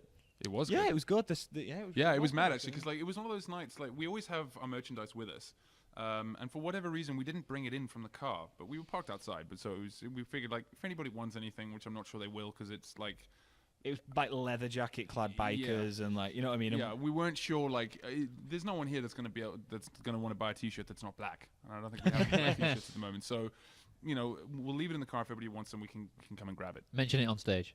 Yeah, so exactly. Like, I always mention it on stage, and if anybody wants some merch, come and give us a shout. So after the show, we packed up and everything. I went back out into the front, and a load of people were like, have you got T-shirts and CDs and stuff? I was like, yeah. So I went to the car, grabbed the keys, went to the car, and just brought this big fuck-off box of merch and just dropped it on the dance floor, and I'm there like selling T-shirts and stuff. There's a band playing, and I'm selling T-shirts on the dance floor. It's got to be done. It's got to be done. It was an amazing night. Hustling. Yeah, it was good. So I loved it, and like, he got back and was like, "Do you want to play?" And we're really good. We really like the Virgin Marys and stuff. So as soon as we saw they were headline, we're like, Wild Hearts. We'll do that. Yeah, I honestly like. My dad is of a generation because my dad's pretty young. Like I'm 24. My dad's like only just turning 40. How old are you? I'm 29 next month. Yeah, you're old. Yeah, there was an odd. I must say, like, just to divert from the point very quickly. There was a moment we'd been a band for a couple of weeks, and there was a moment where he said something and I said something. I went, "Hang on, how old are you?" And at the time he was like, "I'm 19." I was like, "Oh, fuck off, I'm 25." Jesus. So my dad like he keeps me relevant though. Yeah. I know dabbing. I can dab. Not that I ever dab. My dad's really into the Wild Hearts, so like I've watched them like tons of times. Yeah. They're awesome, so I'm looking forward to seeing them as well. Well, when Raz was on here, he couldn't tell us. Yeah, I remember he saying we've got someone like lined up, and I was like, couldn't tell us. Then it came up, but like, wow. Yeah. I don't know what level I expected of band. Expected him to book, but it was pretty impressed. It was out the blue. Like I didn't expect it to be. They would have been the last bands that I would have thought he was getting on to do that. But promoting wise, because he used to manage us, but promoting wise, he doesn't do anything by halves. Oh, I know. Yeah, he's been awesome. Like Rockmantics. Yeah, exactly. And we were like, how many people are going to be there? Really, especially for us, because like it was our first gig in that sort of crowd. So we didn't really know when we were going to be there, but we loved it, and obviously he loved us, which was awesome. So we get to play a cool festival next year, which is good music at the end of the day. You love playing cool festivals, that's for sure. Yeah, I do. Yeah. So so that was the story. Raz in it. Because when you emailed, I can't remember how long ago it was, 6 months ago. Yeah, it was a like long that. time It's just ago, we were just completely booked up. But I'd heard of you guys. I didn't have to look you up at all. I was always familiar with. I love it when people say that but you never know where from, do you? Oh, I It's bet like, you say I don't that to know all the where. bands. No, I don't know where. I don't know where. Just on the scene. It gets yeah. thingy, done it. Yeah, it just gets thrown around, especially Which is a good sign. Yeah. And I can't remember what I said back, but I said when I think you said I can't remember now. I think you just said you were full, but like roll back the tape. Let's get back to what we were talking about. Yeah. when I get a time the slot, I'll definitely put you in. I don't just say that because obviously you're here, so I was telling the truth. Exactly. Yeah. So but like playing Call of the Wild next year, that'll be it's gonna be that'll be awesome, man. We've had I don't know about James, but I'm like we had a really like busy summer of like. We played Sound City in Liverpool, and then live at Leeds, and then Great Escape, played Great Escape in Brighton, and then we played like we had on one weekend we drove down to the Isle of Wight festival on like Friday night, played there Saturday, drove back Saturday night back up to Liverpool, and then flew to Croatia. And then flew to Croatia on the Sunday, played in music festival with Queens of the Stone Age, and then flew back the next morning. It was fucking crazy, man. Like that weekend, honestly, like that whole experience of going to Croatia and doing that festival was completely life-changing. Yeah. Like, it's mad, like, and I knew that it was life-changing while it was happening. Yeah. You know what I mean? Like, that moment where we were sitting in the... You're trying to take it all in. Yeah, like, because, I mean, we were on first, but the fact that, you know... Still an honour, though, isn't it? Yeah, we were still on a main stage at a major European festival playing with Queens of the Stone Age, you know what I mean? Yeah. And it was mad, like, because I got to meet Joshua Homme as well. There you go. And it was... Talking to him, it was the craziest thing in the world. Talking to this guy, and I'm a big fan of the band and everything like that, and I'm talking to this guy as one of the other acts. I'm not just some guy who's there for an autograph and like meeting my idol. It was like, you know, we played earlier, This Is How Our Gig Was, and I talked about, you know, like my guitar having to be stowed in the hole, and I saw a guy throw it off the plane, and you know, and he was like, oh fuck yeah, like I've had loads of that, and like I'm talking about this with Joshua Homme from Queens of the Stone Age, you know what I mean? Yeah. You know what my great regret is? It was the first time I'd ever seen Queens of the Stone Age live. Right. And like I'd always liked Queens of the Stone Age, like there were songs that I really loved, but like seeing them live for the first time, like really made me a big Queens fan. Like holy shit, like I understood them in a way that I hadn't before. Yeah, because I've been a huge one. The big thing that I took away from that gig was an actual genuine love affair with their bass player Mikey Shoes. And like, because I mean I stood there for the whole show just being blown away by every choice that he made, like how he looked, like how his bass tone was, and just like how he performed, and just like all the actual music that he was playing, like everything about it was so perfect. And my biggest regret about that whole thing was that I did talk to him beforehand, not knowing who he was, and my whole interaction was I was standing by the catering table, and he walked up to get some food, and I just said to him, I was like, fucking hell dude, I have smashed the catering today, and he just went, oh yeah, and walked off. And I was like, and I afterwards was like, why didn't I talk to that guy more? Damn it! Get out of the way, Joshua Homme. It's all about Mikey Shoes. He's my idol now. What's his last name? Shoes. His name is Mikey Schulman. Yeah, it's Mikey Schumann, but like they just call him Mikey Shoes. But I wish I'd spoken to John How Theodore as well. did that come about? We got asked back. We have a really, really great relationship with a company called Pirate Studios. Okay. Who Yeah. So Pirate Studios, they're a company that. Sorry, I've totally interrupted you, yeah, but I'm going to tell this. This is the James Whitehouse band podcast. I think the brand's breaking up right in front of us. I think he's getting me back because usually I'm the one who talks the most. Well, like I'll tell you what, I'll talk about Pirate Studios and what they do, and then you can take over the story. Maybe I talk about Pirate Studios and you take over the story. Oh my god! Okay, let's rock paper scissors. Okay. 1, 2, 3. Oh, you obviously did it on the floor. Okay, I'll talk about Pirate Studios. Okay. There's a lot of Pirate Studios love. Talk about Pirate Studios. Right. So, Pirate Studios are basically a self-service rehearsal room. So, they based in Liverpool, based all over the country, even right, some like in a America. Chain of, yeah. So they started off really small. Like I don't know where they started to be exact. Probably down in London, but they have one in like Liverpool, Nottingham, Manchester, all those sort of places. And it's a cool way for us to rehearse because like we only do 2 hours. Our rehearsals are very short because we get in, hammer it, and get out. Yeah. And it's literally go online, choose a room, choose a time. We pay like £13 for 2 hours. That's all the gear included. And that's all the gear included. Oh, wow. And it's self-serve, so you get sent codes for the front door and for your door. You literally rock up, go in, We played stuff.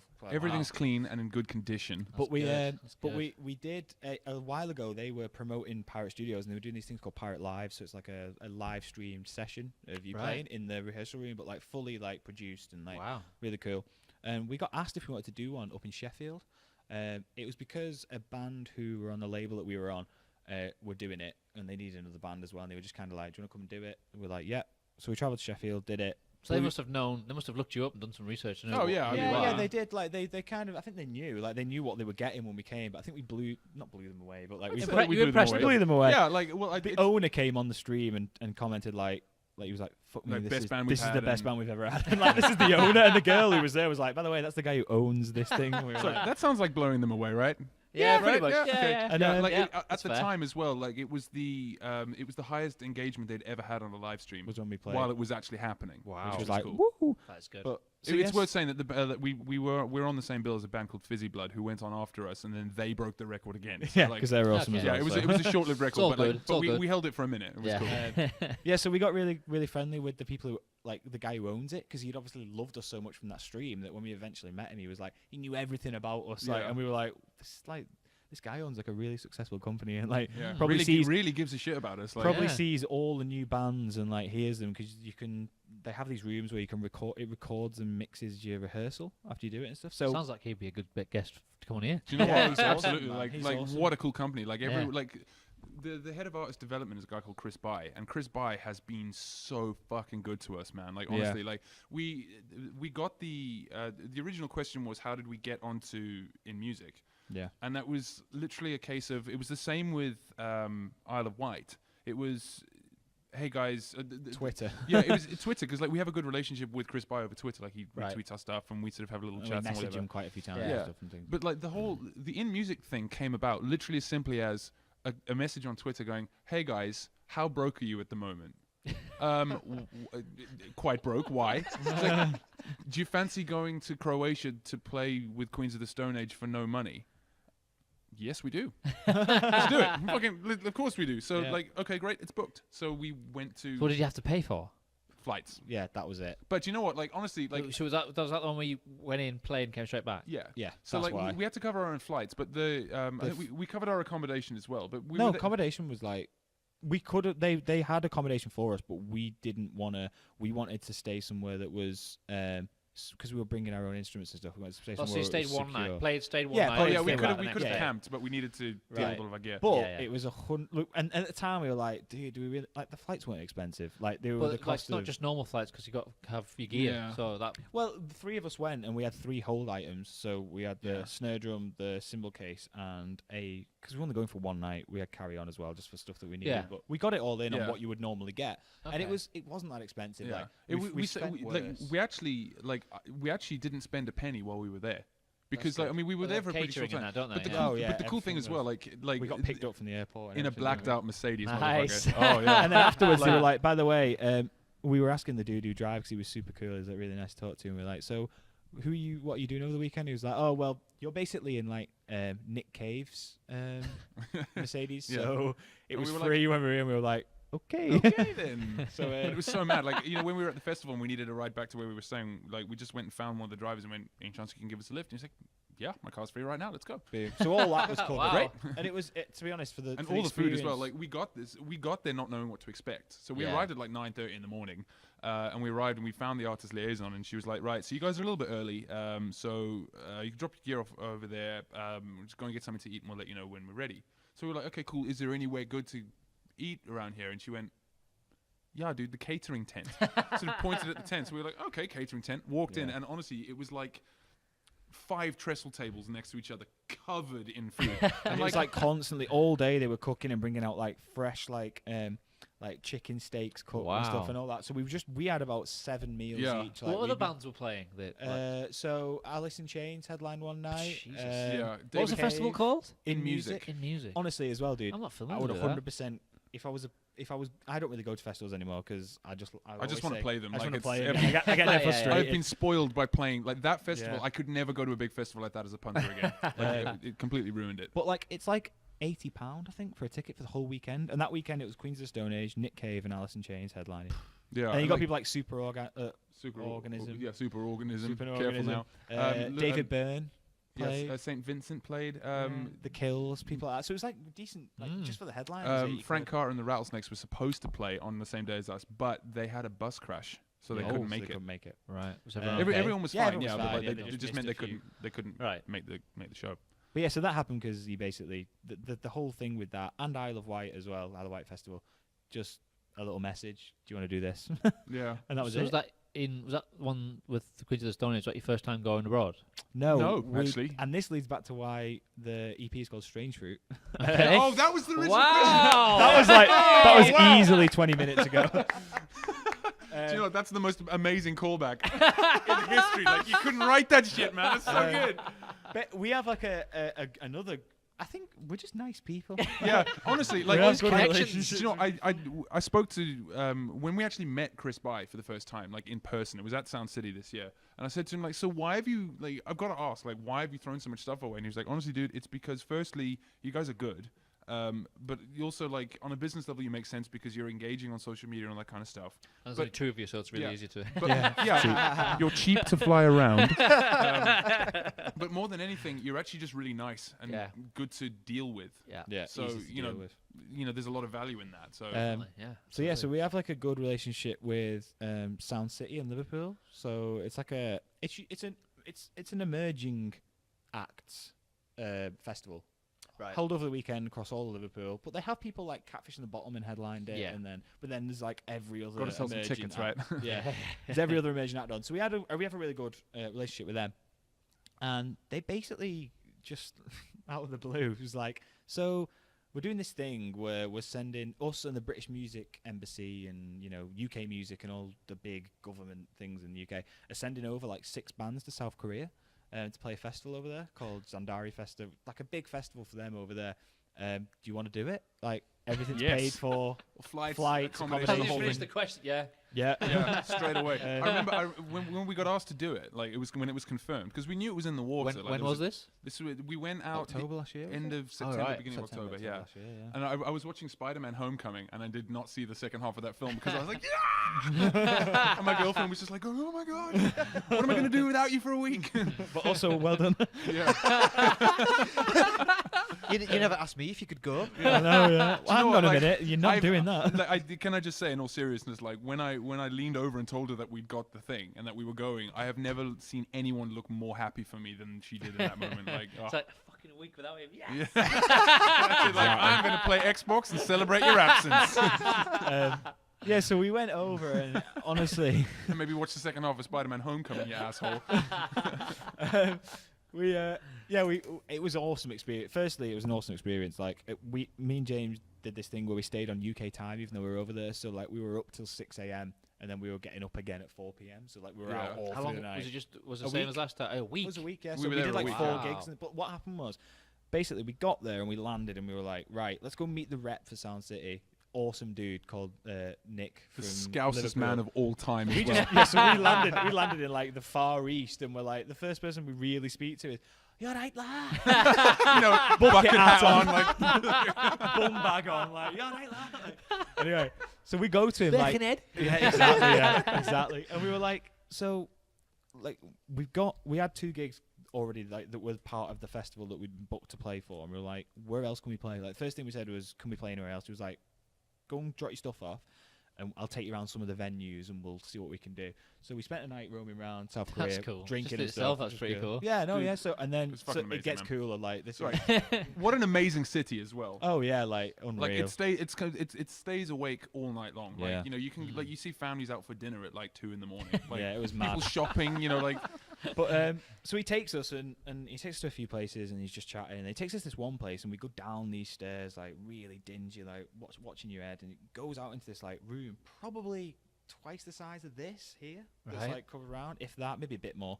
One wall is wall to wall vinyl, and this guy walks up called Jihan, and Nico's speaking to him, blah, blah, blah, and we're like, oh, these lads just want to know if they can like play a gig here or not, and he was like, yeah, of course, like, how about tomorrow at like 2 a.m? And we're like, sorted. Great. But it worked out for us because the next night was the opening night of the festival. So there was a big opening party, you know, welcome everyone. You know, there were loads of bands from all over the world. And then after that, after the opening party was finished, everyone was pissed and all this stuff. And everyone in the music industry basically poured out of there and into this bar called Strange Fruit. Right. Just in time for us to start playing. And it was the maddest gig ever. Like, we were set up. How long did you play for? We played for like 40 minutes. Yeah, about 40 minutes. But like, everyone was hammered. There was people like falling over the drums and stuff. It was intense. Like, and we've got this guy from Madagascar going, like, you've got to let my mate sit in. I'm like, sit in with what? There's literally 2 of us. I'm like, oh, what you want me to do is hand over my guitar and just not be in my gig anymore. Not a karaoke night, all right? Yeah, it was fucking crazy. Like, and sweat dripping down the walls and stuff. It was like the diviest. Like, think like of people smoking inside. Yeah. Like, it was so cool. Just think of like the diviest bar you could think of in South Korea.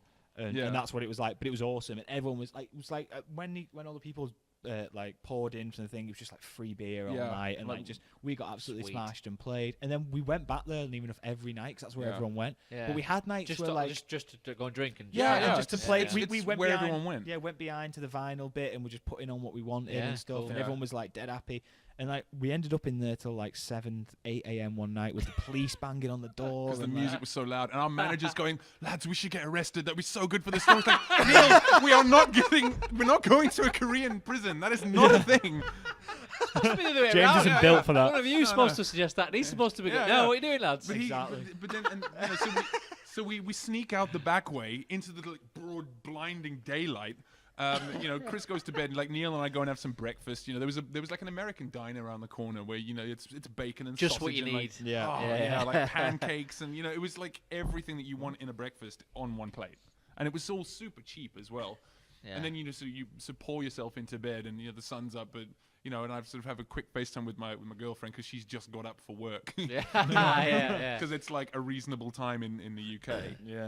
But it was awesome. Like, it was one of the best experiences we've ever had, and the actual gigs that we were booked for were awesome as well. And we made loads of good friends. Did you over document there. any of this stuff? Yeah, we did. Like we did a podcast for it. Like, not a podcast, like a vlog, but not a vlog. What's an audio vlog? Just like, like a podcast, kind of. Like, it was just like a bit of like, oh, here we're doing this, or this is what we've done today, or is it on? Have you put it on your Facebook page, or where is it? What we did with it? We've got it definitely. Yeah, we cut it all together like a diary each day, or or like we maybe miss a day or two where we were out a little bit too late. But was any of your performances recorded, or not that I'm aware of? Maybe actually. There might be somewhere. I imagine you were taking lots of pictures while you were there. Oh yeah, there's loads. There's loads of pictures. Like the whole place was a feast for the eyes. Like there was so much mad stuff that you never would have expected. Like I went to sit down. Like I went to just lean on a bollard at one point, but the top sort of 6 or 8 inches of their bollards are soft. They waggle around. I'm like, what the fuck? And underneath there's a spike. That is something that you never expected to hear in your entire life, is it? You're like, why is that? Why? The whole week was full of stuff like that. Like, you know, like we went out. Soft ballads. You go out for dinner and you go, I'll have the chicken whatever, and it arrives on this like fucking boiling hot plate, you know, big, like cast iron which they plate. didn't tell you. No, but it's like fully prepped, like it looks like it does in the menu, and I'm like, oh, I'm gonna have a dig into this, and you go in and the whole meal is uncooked, and it's like, whoa, wait, we're bringing you the hot plate to cook it yourself. Why did you garnish it then? Why is there like lettuce on top of it? We had Oven's over there. Like we had a meal. We had a meal that came out on the hot plate half cooked, and it arrived, and the guy was like, "Cool, now you just gotta wait 5 minutes." And we were like, "I don't want to wait 5 minutes." And I'm used to fast food. We had the northernest guy ever, who's our tour manager, Sedi, with us, and we went into this place, and it was like, he's gone. Tag is gone. It was one of these places where like they bring over all the meat raw. It was day one as well, so and we were like, acclimatized the people from the label were already there. And they were like, "Oh, we'll take you to a proper Korean place." And we go in, and there's a guy chopping up meat on the side. And I'm like, oh, "Hang on a minute, what meat is that?" Anyway, go in, and we're like, they don't understand a word of what we're saying because we're in like deep South Korea. Yeah. And so it's point at the menu, and that's what you get. Just this, and like, okay, brings over this big tray of meat and like some like kimchi, I think it is, and some other stuff like that.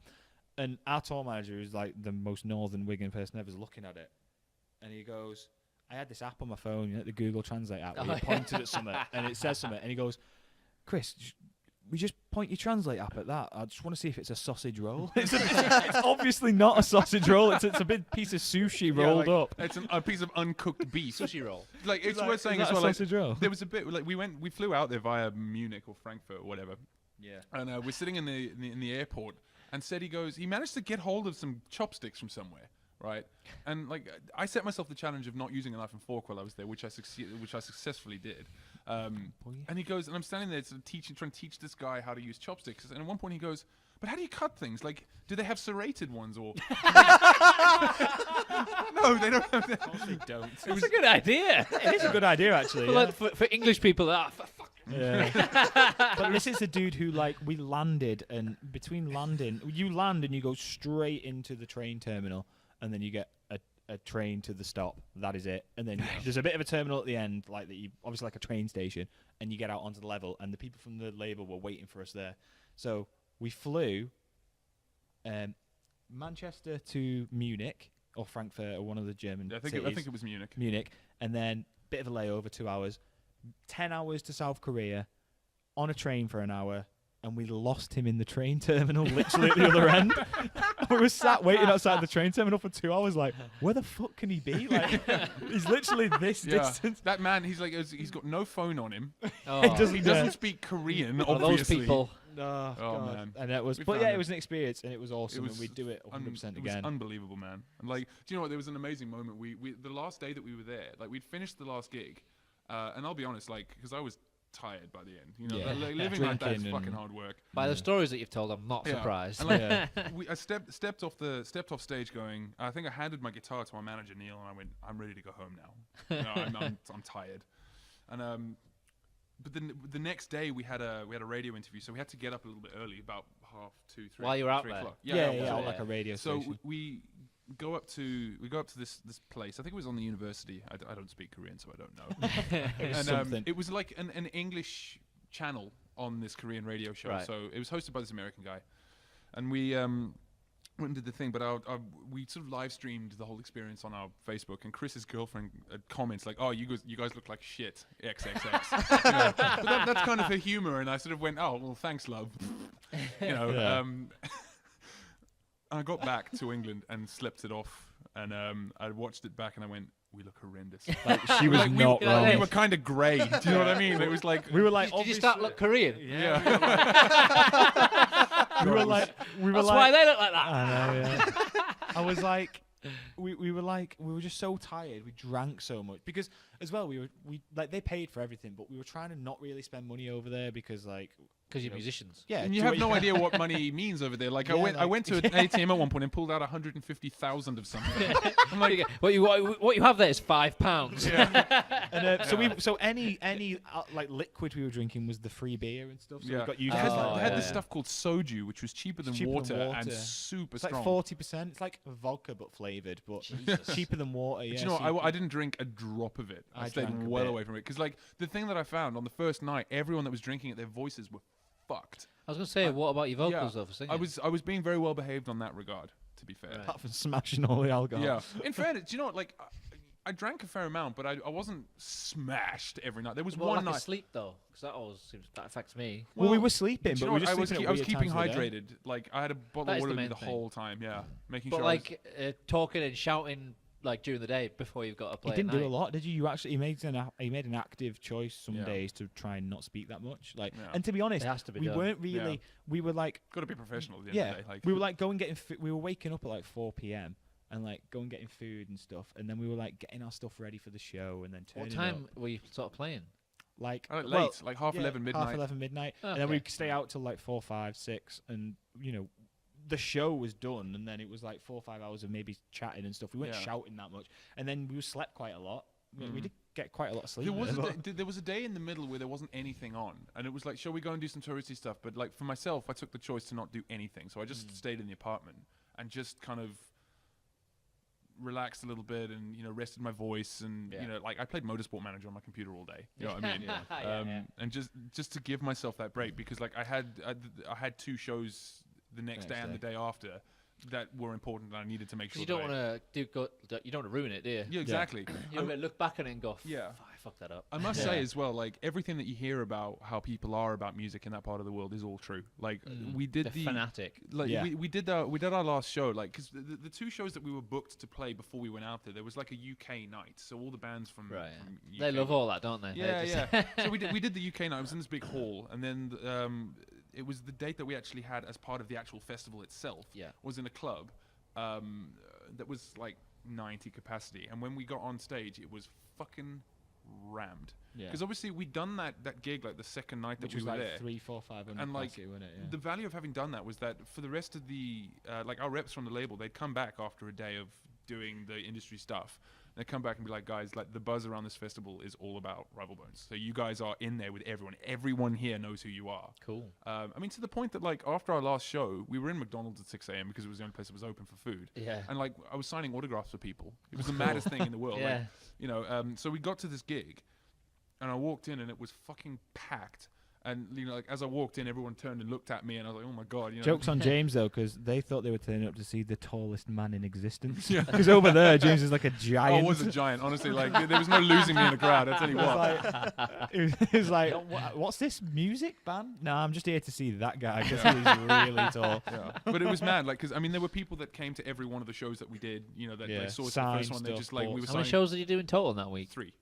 Cool. But yeah, like it was absolutely insane. Like the response that we got, and like we've never really had that many shows where people have just completely given themselves up, and they've been like proper pits, and you know, where I could have crowd surfed and the whole thing. But like that show, honestly, like there were people going more physically crazy than I've ever seen at our shows. It was unbelievable. You find that going abroad? I think it's just man. Like the way it is. There's something like a deeper appreciation for original music, and liked going to venues and just watching bands. I must say, like the experience that we've had playing overseas so far has kind of spoiled playing in England a little bit. Yeah, I've spoken about this on here before. Yeah. You not to say that we haven't had great crowds here, because we definitely have. I just think it takes a lot more work. Yeah, there seems to get like, to I that think point. It's a subtle difference, but the difference is overseas, like in Korea certainly, and what we got in Croatia and all of this.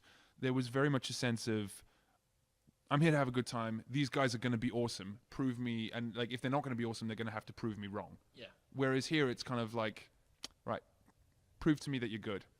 Yeah. I'm not expecting much. Prove me wrong. They start like this. Yeah, exactly. I hate that. And you get that with everyone. I used to hate it, but I kind of saw it as a challenge to. Yeah. There was always one guy or girl. You see, I try and get them to like if there's unfold their arms. If there's a crowd where there's one guy at the front like that, like my opinion on all of that is, you know, fuck that one guy who's not going to let himself have a good time. All these other people are having a great time. Let's put all my energy into them. Yeah. Like, you know what I mean? Because they're the ones that are giving me. Like, I would sometimes like address it, mention it. Everyone's having a great time. Except that guy there. Yeah. Yeah. Well, I mean, we have like a very like certain. Now, anyway, we have a very certain show, don't we? And our like not mantra, but the thing we do is like we'll turn up, we like smash it, and then go off. You just do what you do anyway. Yeah. At the end of the day, that's all that matters. Exactly. Yeah. And like we tend to find that people like it. So Yeah. like we've You're never had always anyone... gonna get someone who doesn't like what you do. Yeah, of course. Always. Or he goes, "Oh yeah, I really like that." We had one guy once who was like, "You never thought about getting a bass player?" And we were like, "No." And James was like, "No, I just think we need one." And he went, "Yeah." And we were like, "All right, fucking hell." I mean, he was so smashed though, in fairness. And he was a bass player as I well. think So he was he kind of wanted like, to why be. don't they have a fucking bass player? That's because he wanted to be in the band. That's why. Yeah. Take it as a compliment, really. I take everything as a compliment. I'm very narcissistic. Even all the reviews, Yeah. brilliant. It's like 1 star, Yeah. brilliant. Put that Yeah. on the wall. 100%. But sometimes, what kind of reviews have you had? Have you had a mixed bag? Do you know what? Have you had it all? I'm actually not aware of having seen a negative review. Like, not like certainly we've had one review that was it was Metal Hammer, who were like, you know, it's a record full of well-crafted songs recorded nicely. It's not really for me though. But then you look That's at a her personal profile and opinion, she's isn't like, it? you know, and You it's look like, at the bio of the person who wrote it as a reviewer, as you do as a band, and you go, "Who's wrote this?" It wasn't even that bad. It was like 6, 7 out of 10 or something. yeah, like, yeah. It was still, I think it was 3 stars out of 5. Yeah. And you go on, and she's into like Morbid Angel and stuff like that, and you're like, "Well, Of course, of this course person you're not isn't. gonna like us." It Like, happens all the time. Yeah. Yeah. When our debut album Elected Evil came out, the reviews were coming in. They were all great, and then just this one. I can't remember what magazine it was. 1 star out of 10, just like generic, just blah blah blah. It's just like, is it like if you compare that to all the other reviews we had, it doesn't line up. up. This person either hasn't listened to it or they've given someone like country music our album. It's just like, well, what else were they going to say? Rather satisfyingly, so we put that on. We put that on our page. Like, look at this. What do you think? And everyone's just like, what the fuck? Machine Head do that a lot. Have they even listened to this? This can't be right. That's rather satisfyingly, so far of all the releases that we've had, I'm not aware of having actually seen a negative review. Touch wood, because like I've completely fucked us now, because our next record comes out and it gets destroyed in the media. I don't mind negative reviews if it's just if it's their opinion and it's like constructive criticism. Yeah, exactly. If it's constructive, that's fine. But like, I think sometimes like, we're never gonna get a 10 out of 10 or a 5 out of 5 in Metal Hammer, because that is not we're not really the audience for it. I think this goes back to what you're saying about foreign audiences, about they're a bit more appreciative of upcoming bands, underground music. They don't have as a low opinion as I think people do over here, because they're like we've said on here before about people spending lots of money to go and see big bands, but not that same feeling for going to just spend a $5 to see 10 bands. Well, there's two examples. In a small venue. Yeah, exactly. There's two examples of that I think that we've got mainly, and one of them was when we after we'd done our first 3 singles, we hadn't even released an EP yet. We got a message from a guy in Brazil who owns a record label called Hellion Records, who are like pretty big in Brazil. They've got like 5 or 6 shops and they do quite a lot. And he'd heard those 3 songs and was like, "Give me a message when you've done an EP or an album, blah blah, and we'll discuss like bringing it out over here." And he like took a punt on a band that we just liked the sound of. We did a deal with him where he basically paid for all the marketing and all the distribution of this and he had a load printed and stuff like that. And was this physical CDs or digital? Yeah, physical in Brazil. No, just physical in Brazil, which was strange. But like, it must be more of a market for physical still over there. Exactly. Then. So, but he took a punt, like, whereas like you get a record label over here, we probably won't even be bothered. The second is we got in contact with someone who puts club nights on in France, in Paris, and we're doing it in October. I had that written down here. Yeah, you've got gigs coming up in France. Two in Paris, in October, which should be cool. Can't wait. Oh my god! And I'm so excited. They were like, "We'd love to have you over. We've got gigs lined up on the Friday and Saturday. Here's €400, and we'll also give you accommodation and feed you and water you." Fucking hell! Like you don't get that here, do you? Never played in France. The people who are putting us on really like us, and we've had, we do have quite a lot of like French people following us and commenting, and things have been picked up on, through PR and stuff have been picked up on French websites and stuff like that. But nowhere near enough really for someone to be offering us that much money on a band they've never heard of, because they're gonna have to try and make that back on people coming in, and we're like the headline band. But they obviously believe in that, or they must have a good scene there, or they're willing to take a chance. You don't. That's probably you don't get that much over here. No, that's how we ended up playing. We got something similar in Belgium. We played a festival that was sold out, and then somebody was there later in the year approached us and just said, "Right, how about you come out and do one-off show? I'll pay for your accommodation. We'll feed you. All you've got to do is get yourselves here, and we've got a deal with a hostel across the road, so you can stay there for free, and then." I guarantee you'll sell loads in merch, which we did, and we did it in a one, and it was just like, and I'll pay you €200, I think it was, as well, accommodation, food, free beer, and just for one night. He paired us with a band called Guilty as Charged, which I ended up having the sticker on my guitar, and it just worked perfectly. And like people, it was packed, it was absolutely packed, and it's just like there's more of an appetite, I think, for like you said, like original. I think we sold music. like £300 in merch. It's just like exactly. That's it. I think it's a sad thing actually. Like that we played at the O2 Academy in Liverpool. Like it was fucking ages ago now. But January. I was standing around like before sort of around sound check. I was standing there with my manager and we were looking at the poster of what they've got coming up over the like next 6 months. Like 90% of it was like tribute bands. Yeah.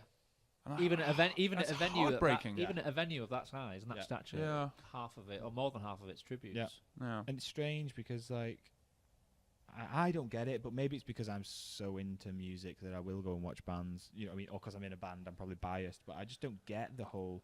Like I've played in tribute bands, I'm not going to lie, but that's purely for money. Like, you know what I mean? Yeah, a lot of bands do like cover gigs on the side because it pays more to pay for the original stuff. I was in like an Oasis tribute band, so the most boring thing for a drummer.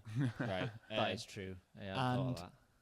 the only reason I did it is because it was like 450 quid a show. Yeah, exactly. And we were doing like maybe at the time we were doing like 1 or 2 shows a month. Imagine we could both make 450 quid a show. Yeah, exactly. And I was like, so I did it for the money. That was it. I turned up and I was on auto play. And I understand people like 'cause it's the nostalgia and stuff. What gets me is when there's tribute bands of bands that are still around. It's like we were talking about the exact same thing on why the last you one. you know you can It see doesn't the make real sense, thing. does it? Like, Doesn't make sense. I like tribute bands of bands that are not going anymore because that might be the if you've never saw them live, that might be the best thing you're going to get, especially if it's a really good tribute band as well. down memory lane as but well, yeah, I if guess, the band's still current and still putting out stuff, it's like I feel weird. the watching worst this. for me was there was a band called Antarctic Monkeys. You've mentioned Arctic Monkeys 3 times, and like they're like awesome musicians, like really good. Because when I watched them, I was like, they've nailed it, and like they obviously know how to play their instruments. But I was just like, why are you doing this? literally a week ago, Arctic Monkeys had played down the road in like a 1,000 capacity venue. You know what I mean? Like, you almost feel like it should be against the law. Yeah, exactly. Yeah, it's like copyright, isn't it? And then you get Kasabian. There's a tribute band for Kasabian. I can't remember what they're called, but they look the spits of Kasabian as well. And Kasabian just acknowledged it and had them in a music video with them and stuff like that. And it's just like, what is going on? Like, the maddest one of those I ever had was like, get ready because I'm about to mention my old band again. Oh, here we go. Yeah, when in my They old got a single out. yeah. I'm actually bringing out the reissue of. We did this gig once in Liverpool supporting a Foo Fighters cover band. Right. But it tanked really badly because that night the UK's biggest Foo Fighters cover band was playing in Liverpool. So there were two Foo Fighters cover bands playing in. Fuck me, man. This guy who sounds like there was 3 pretend Dave Grohls in Liverpool. Well, that's messed up. That just shows you how bad it's how fucked up is that, right? I mean, and that was like 3 albums ago as well. Like it's usually like original bands who sounds like a certain band gets a raw deal because that band who they sound like is actually in town, not a tribute band of a tribute band. It was actually like that gig was just after Wasting Light came out. And I remember talking to the guy who was Dave Grohl. Yeah. Because he had a Dave Grohl 335 and everything. Like I got to have a play on it and everything. I said to him, like, how psyched were you when they put out the first album that they put out in 4 years and you got to play some new material? And he was like, oh, made up. I was so excited for new material. Fucking idiots. Tell him about the Green Day one. Oh yeah, there is a tribute festival up here every year called Wannacy Festival. Yeah, it's just tribute. I know the one. Yeah, I've heard of this. And I went a couple of years ago, and the headline act was Michael Jackson. I apologise to everyone who I said this on the last episode, but Michael Jackson, it was amazing. It was like I never got to see Michael Jackson live. This guy absolutely nailed it. He had real musicians playing all the funky stuff. And it was just superb. But earlier in the day, I almost went home and never came back because it was a Green Day tribute.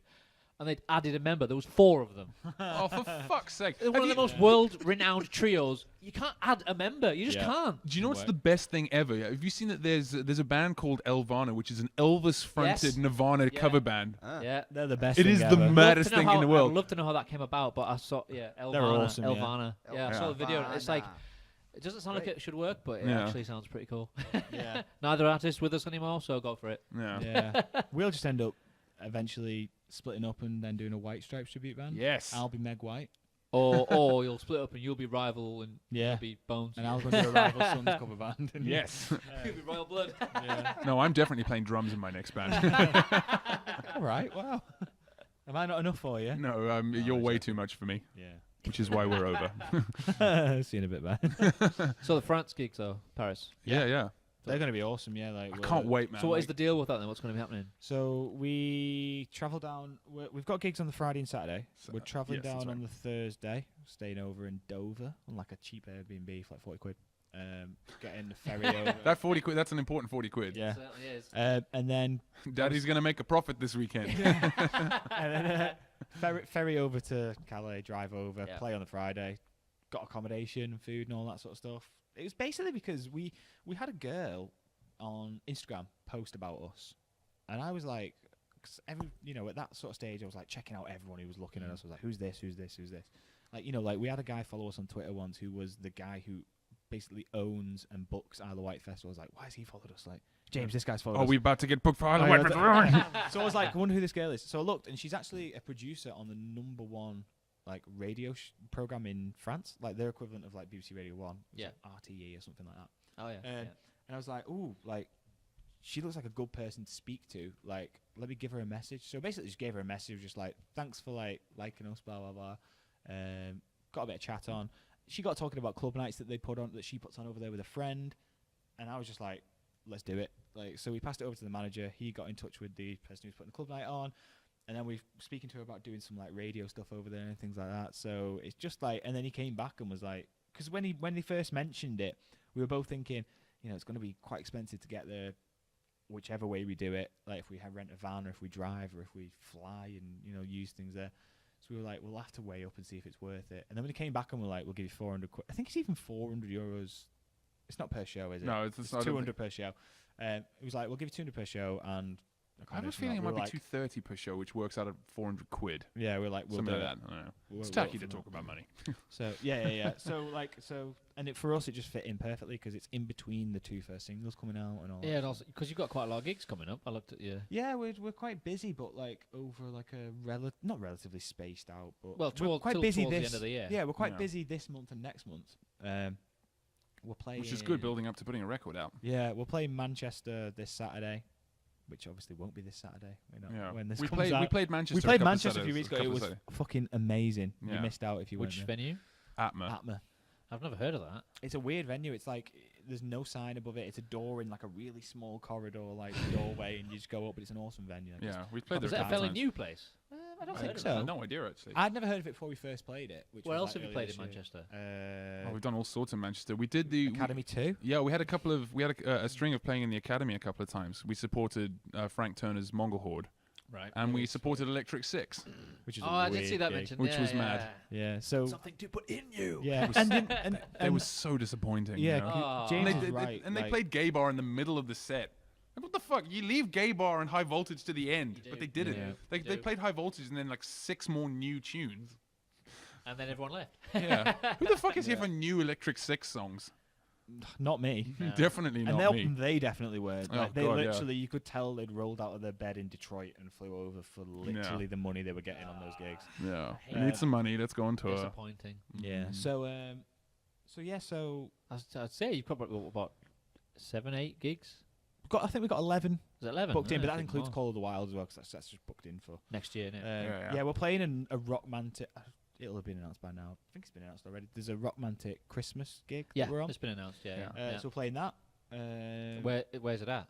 I don't know. That's at the venue that he usually books at. Oh, Brickyard. Yes. That's just up here. That's up here. There you go. Another trip we're up almost north. there. Yeah. So I we're think doing that. Talking to Raz, we might be at Call of the Wild doing this. Oh, cool. Awesome. We'll talk again. Yeah, definitely. For another, what's it been now? 2 hours? Yeah. So what has it been? An hour and a half. Hour and a half. We talk a lot. Yeah. Let's do another hour and a half. So yes, we got that. We got a Manchester show. We're playing in Keighley, which is near Leeds, I think. We're playing in Blackburn for the opening of this big new club night thing that they're doing. So is this all to promote like new stuff? We've been playing the new EP for like months, like live. People just not knowing what the songs are. They're like, when they get it out there as an official product. Especially because the record sounds really good, and so I can't wait for people to hear it now. Yeah, we play 3 of them in the set anyway. So, but it'll all be leading up to the big release show. So everything will be pushing that, and we're hoping to get some form of tour sorted for November when it comes out fully. Right. Which will probably be not a massive thing, like maybe 6, 7, 8 dates spread out over 2 weekends or something like that. Because we've done that a few times, and it works out. I think it works out better than taking out a full week and going playing. The outside of nowhere on a Monday. We've done that. Like the first time we went on tour, it was one of those. Like, I'm really glad we did it because we learned a lot. But like the big thing that we learned was, firstly, eat properly. Don't eat Weatherspoons 3 times a day. Because you will be less than nourished. No. And then as well, like, the last show of the tour was a pub in Derby on a Sunday night, and literally no one came. It wasn't called the Hairy Dog, was it? No. What was it called? The White Rabbit or something like that. I can't remember now. I can't remember either. Yeah, but it was one of those like the person who's putting us on was awesome, like really nice person. But she was like, it's a Sunday in Derby, so you're not really gonna get that much. No one's heard of you here, like So it was kind of a bit this like Korea, all right? Yeah, I know, right? God, I just want to go to Japan, man. Yeah, we really want to play Japan. You want to be big in Japan? Yeah, 100%. Like this is like, for some reason, there's always been a bit of a there's a stigma behind like, no, they were big in Japan. I'd love to be big in Japan. It's an amazing part of the world. They say it like it's a bad thing. Yeah, like one of my favorite bands is a band called Mute Math. They're an American band, and in America they go around, they play halls to like 500 people at a time. You know, like they're popular. You know, like they had a song on the Twilight soundtrack. You know, that's how you know you've made it. Yeah, of course. But they go to Japan and they sell out stadiums. Very much like the Wild Hearts used to do. Yeah, man. Like they were huge. You could make a living just being big in Japan. Yeah, that's it. Like they go to Japan twice a year and they make all their money and then do what they want the rest of the time. Like, exactly. I fucking love that. Yeah. So we've got any plans for like next year? Thinking ahead. Doing another EP. I mean, do you bang EPs out fairly quickly then? Yeah, I think just the nice thing is that we can make an EP in 3 days. I was gonna say because if you're not building up to an album, then it's quicker and easier to just put out. And EPs. it's new music, new content for people all the time. So it's like, the thing is that if as well with an album, like again, because in my old band we put it out. We need a tally of how many times he's mentioned that. I need like a button, like an alarm. We'll go back in the show notes. I'll put how many times you mentioned it. We'll put like a ding. Do you know Ding. if it's over 10, I'm leaving. Do you know what? Tech, if it's over 10, this band is over. Tech, can I just say that I'm a little bit disappointed that there hasn't been every time that we've mentioned girls or something that you haven't had a thing ready to go that goes me so horny or something like that. Let me write that down. Get it ready. That's some constructive feedback on how you're going to improve this. Write it down on that pad. That's suggestions also. That new mixer you can add. You can put on stuff on SD card and you can play them. Oh, can you? Yeah. It's too late now, though, isn't it? Yeah. That's pretty good. But yeah, so Call of the Wild. I'm counting on you though. Anytime we mention anything to do with girls now, we'll be on it. So anyway, back getting back to like with having the experience of making an album which had 12 tracks on it. You'd think that making a 12-track album as opposed to a 4-track EP would just be 3 times as much time and money, but it's not. It's like exponentially more effort and it's a lot money more work. Exactly. Like it's the energy that you've got to put into being in the studio for 16 days. I mean, like I was ruined at the end. Like I had nothing left. And I've done that. And moving away from James's old band, on a musical level, we're still writing stuff and like, that's different. Yeah, but it just comes out and it's like cool. And so why wait until we've got 10? We can just put 4 out now. Exactly. Just do it. Keep progressing. Keep putting more stuff out. It also allows you to keep playing gigs. Yeah. Every release that we've done has been a snapshot of where we are in that minute. And I think that having you change so quickly that especially because in reality we're still in our infancy. Yeah, you know what I mean. As a band, definitely. So like having something new to say every time is great because it means that we're not trying to say it over 12 songs. We can say it over 4 songs. Yeah, a bit more concise. Yeah. Exactly. Yeah. Have you been involved in a full album in your previous?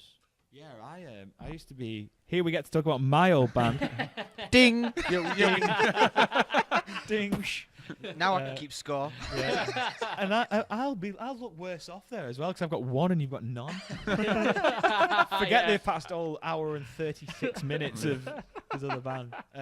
I was in a band called Boss Kelloid, who are like a really weird technical metal. Like they're doing really well. Like now, started it with my dad and my dad's friend at the time. Right, okay. Weren't you like 13? Yeah, I was like 13, and I was 13 when we recorded that album.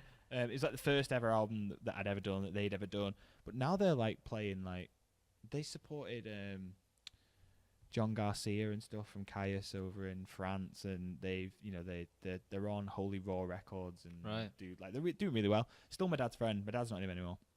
But what's James doing? Oh, I see. When I talk about my old band, ding, he doesn't want to be involved. Anyway, so I've done that. I've done that like the album thing, and I mean it's just the thing that we like doing is we like getting really hyped about like because I even think an album probably has like, I mean, there's the odd album. I could probably name 2 or 3 albums that I love that I think every single song is awesome. Yeah. But it's very rare. Yeah, exactly. The odd album maybe has, if you got a 10-track album, I probably think that 5, 6 of them are really good, and then maybe 1 I don't like and 3 are okay. I'd rather put out an EP where the 4 songs are belting. That's it. Like, having the benefit of the experience that I have with my old band. Ding. Ding. Like, when you're working on that one track that you're like, this is the filler. Yeah. Well, I think that's the point. If you get to 4 or 5 tracks and you've decided that you're doing an album, then you're writing songs for the sake of filling up the album, rather than just like, right, we've hit the point here. We should just put this out now. If it's an EP, it's an EP. If it's an album, it's an album. You could have a short album. You could have a long EP. Yeah. Well, I think we that, thought like maybe it might be, we might do one next year, depending on how much we write. That could be 6 tracks, 7 tracks. It's not exactly. It's not that it has to be confined to 4. It's just that at the time we've had a bunch of songs and thought, you know what, that one's not good enough.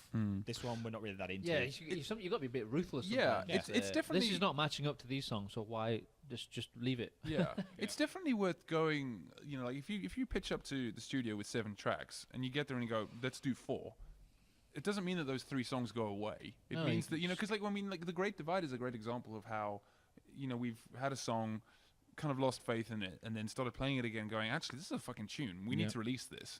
You know what I mean? Because just because it's not the right project for that song right now doesn't mean that the next project isn't going to be the right one. It's also like reviews. You could like have your 4 songs could be an 8, but if it's like an album, then those extra songs are bringing why it down cheapen in the it? reviews. Yeah, why cheapen it? But I mean, like again, like you said, like when we went and stress tested that studio, we did Scars and the Great Divide, and then we had another thing, and we were like, let's just record a little bit of this.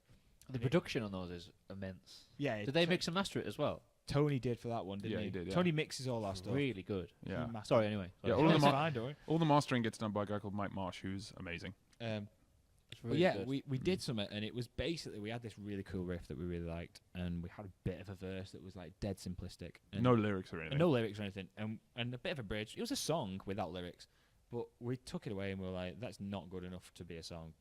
End of. And then when we were writing for the new EP, slightly after that, we were like, that riff's unreal. So we tried to fit a song around that riff and did it again, and we were like, no, it's pretty good. We'll keep with that. Went into the studio to record the EP, played that song, and Tony went, it's not good enough. Yeah. And we were like, it's not bad, it's just not strong enough. It's not strong enough. And we're like, it doesn't match up with everything else compared to what you've other stuff. Yeah. And we were like, okay, so we sat there at like 11 o'clock at night, 12 o'clock at night. All 3 of us, Tony got into the studio with us, and we were just like, let's just play around. We want to keep that riff, but let's just... And a whole new song came out of it, and it's just easily one of our best songs. Easily one of our best. And that started from us going in and recording. I fucking love playing that one live as well. Because like it's like technically as well, it's a little bit more technical, I guess, but still in a super accessible way. But it's for me, it's one that I've still got to think about a little bit more. And I like that. I feel like I'm sort of playing a little bit loose, at the time. I don't just have to switch off. Yeah. You know what I mean? Yeah. So who's your team around you? Like, what else? You got management, record label? Yeah, so we have a manager called Neil. Right. Neil. Has he been managing since you started then? No, he's another guy we got in touch with in the first year. Right. And then at the time he was like, I love your sound, but I've not got the time to do it. And we were like, fine, that's fine. And then one day he got in touch with us again a year later and was like, I've seen you play in here. I'm just wondering, blah, blah, blah. I'll come watch you. Then we've worked with him ever since. He has his own company called 9-7 Management. Right. We actually signed with him while we were in the studio making our first EP. Yeah. Okay. Right. And I remember we signed with him going, oh, fuck, that's 5 years of my life. Oh, my God, what have we done? Yeah. Should we get him back in here? No, it's too late. So, yes, we got him. Then recently he brought a guy on who's like a tour manager type dude called Sedi. So he basically, he's really good at like a booking agent type thing. Kind of, yeah. He's comes to all the gigs with us, blah, blah, blah. Right. And he is really good at booking gigs. Like, he got us a string of supports in January, February that we were like, how the fuck are we playing these? Yeah, like a sold out Academy 2, like 900 people coming to watch Mongol Horde, and we supported them, and we were like, it was awesome. Like, he got us that. So we have him. We also have like a label, kind of like a label / development label based in Sheffield called Alia.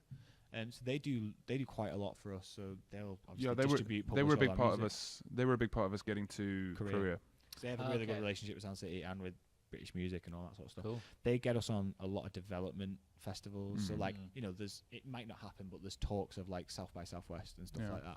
Well, it's worth saying about Alia. Like we're signed to them as they're our publisher. Not like we don't have a record deal with them. Like we have a publishing thing with them. So like we've covered all of like our studio costs and all that kind of stuff, but they've sorted out all the like promotional stuff. So like they paid for the video, which was awesome. All the PR stuff is covered. I was gonna say your videos are quite good as well. Well, they've got really good. Yeah, they've got a dude called Lenny who's the best guy. Yeah, he is a genius. Like we love working. Like it's not out yet, but the single for the video for our next single, Hot Blooded, Friday. which is out on Friday. Like we shot the video for that, and it was one of those like the guy that was letting us use his that was renting us lights like disappeared on the day of, and like we had to cobble it together so it wasn't as well lit as we wanted. But Lenny was like, nope, we'll make it work, we'll sort it out. Came in, shot the thing, and then he sent it over going, hey guys, here's the first draft, what do you think? And I was like, I don't want to change anything about that, it's perfect. This is so good. Yeah, it's an awesome video. It's like, so really good. Like I've actually get it out. it's one of those like I think I've watched the video for Scars maybe twice. Yeah. And one of those times it was when I was showing it to someone. But like I've honestly watched the video for Hot Blooded like 7 or 8 times in the time that it's been made. So October or November is coming out. October is the yeah. single. Yeah. We've got 2 singles. Hot Blooded on October the 5th, and then Beautiful Dangerous on October the 26th, and then the actual EP comes out a month later on the 23rd of November. We need to shoot the video for Beautiful Dangerous at some point. So Yeah, just so- make a note of that. Thank you. You gonna have a video for each song on it then? I think so, yeah. I think we'll have a video for the 2 singles. I think that's what people do these Yeah. days. Yeah, Because people that's how people find you, Yeah, rather Videos than are just big, like yeah. having a picture with a song on.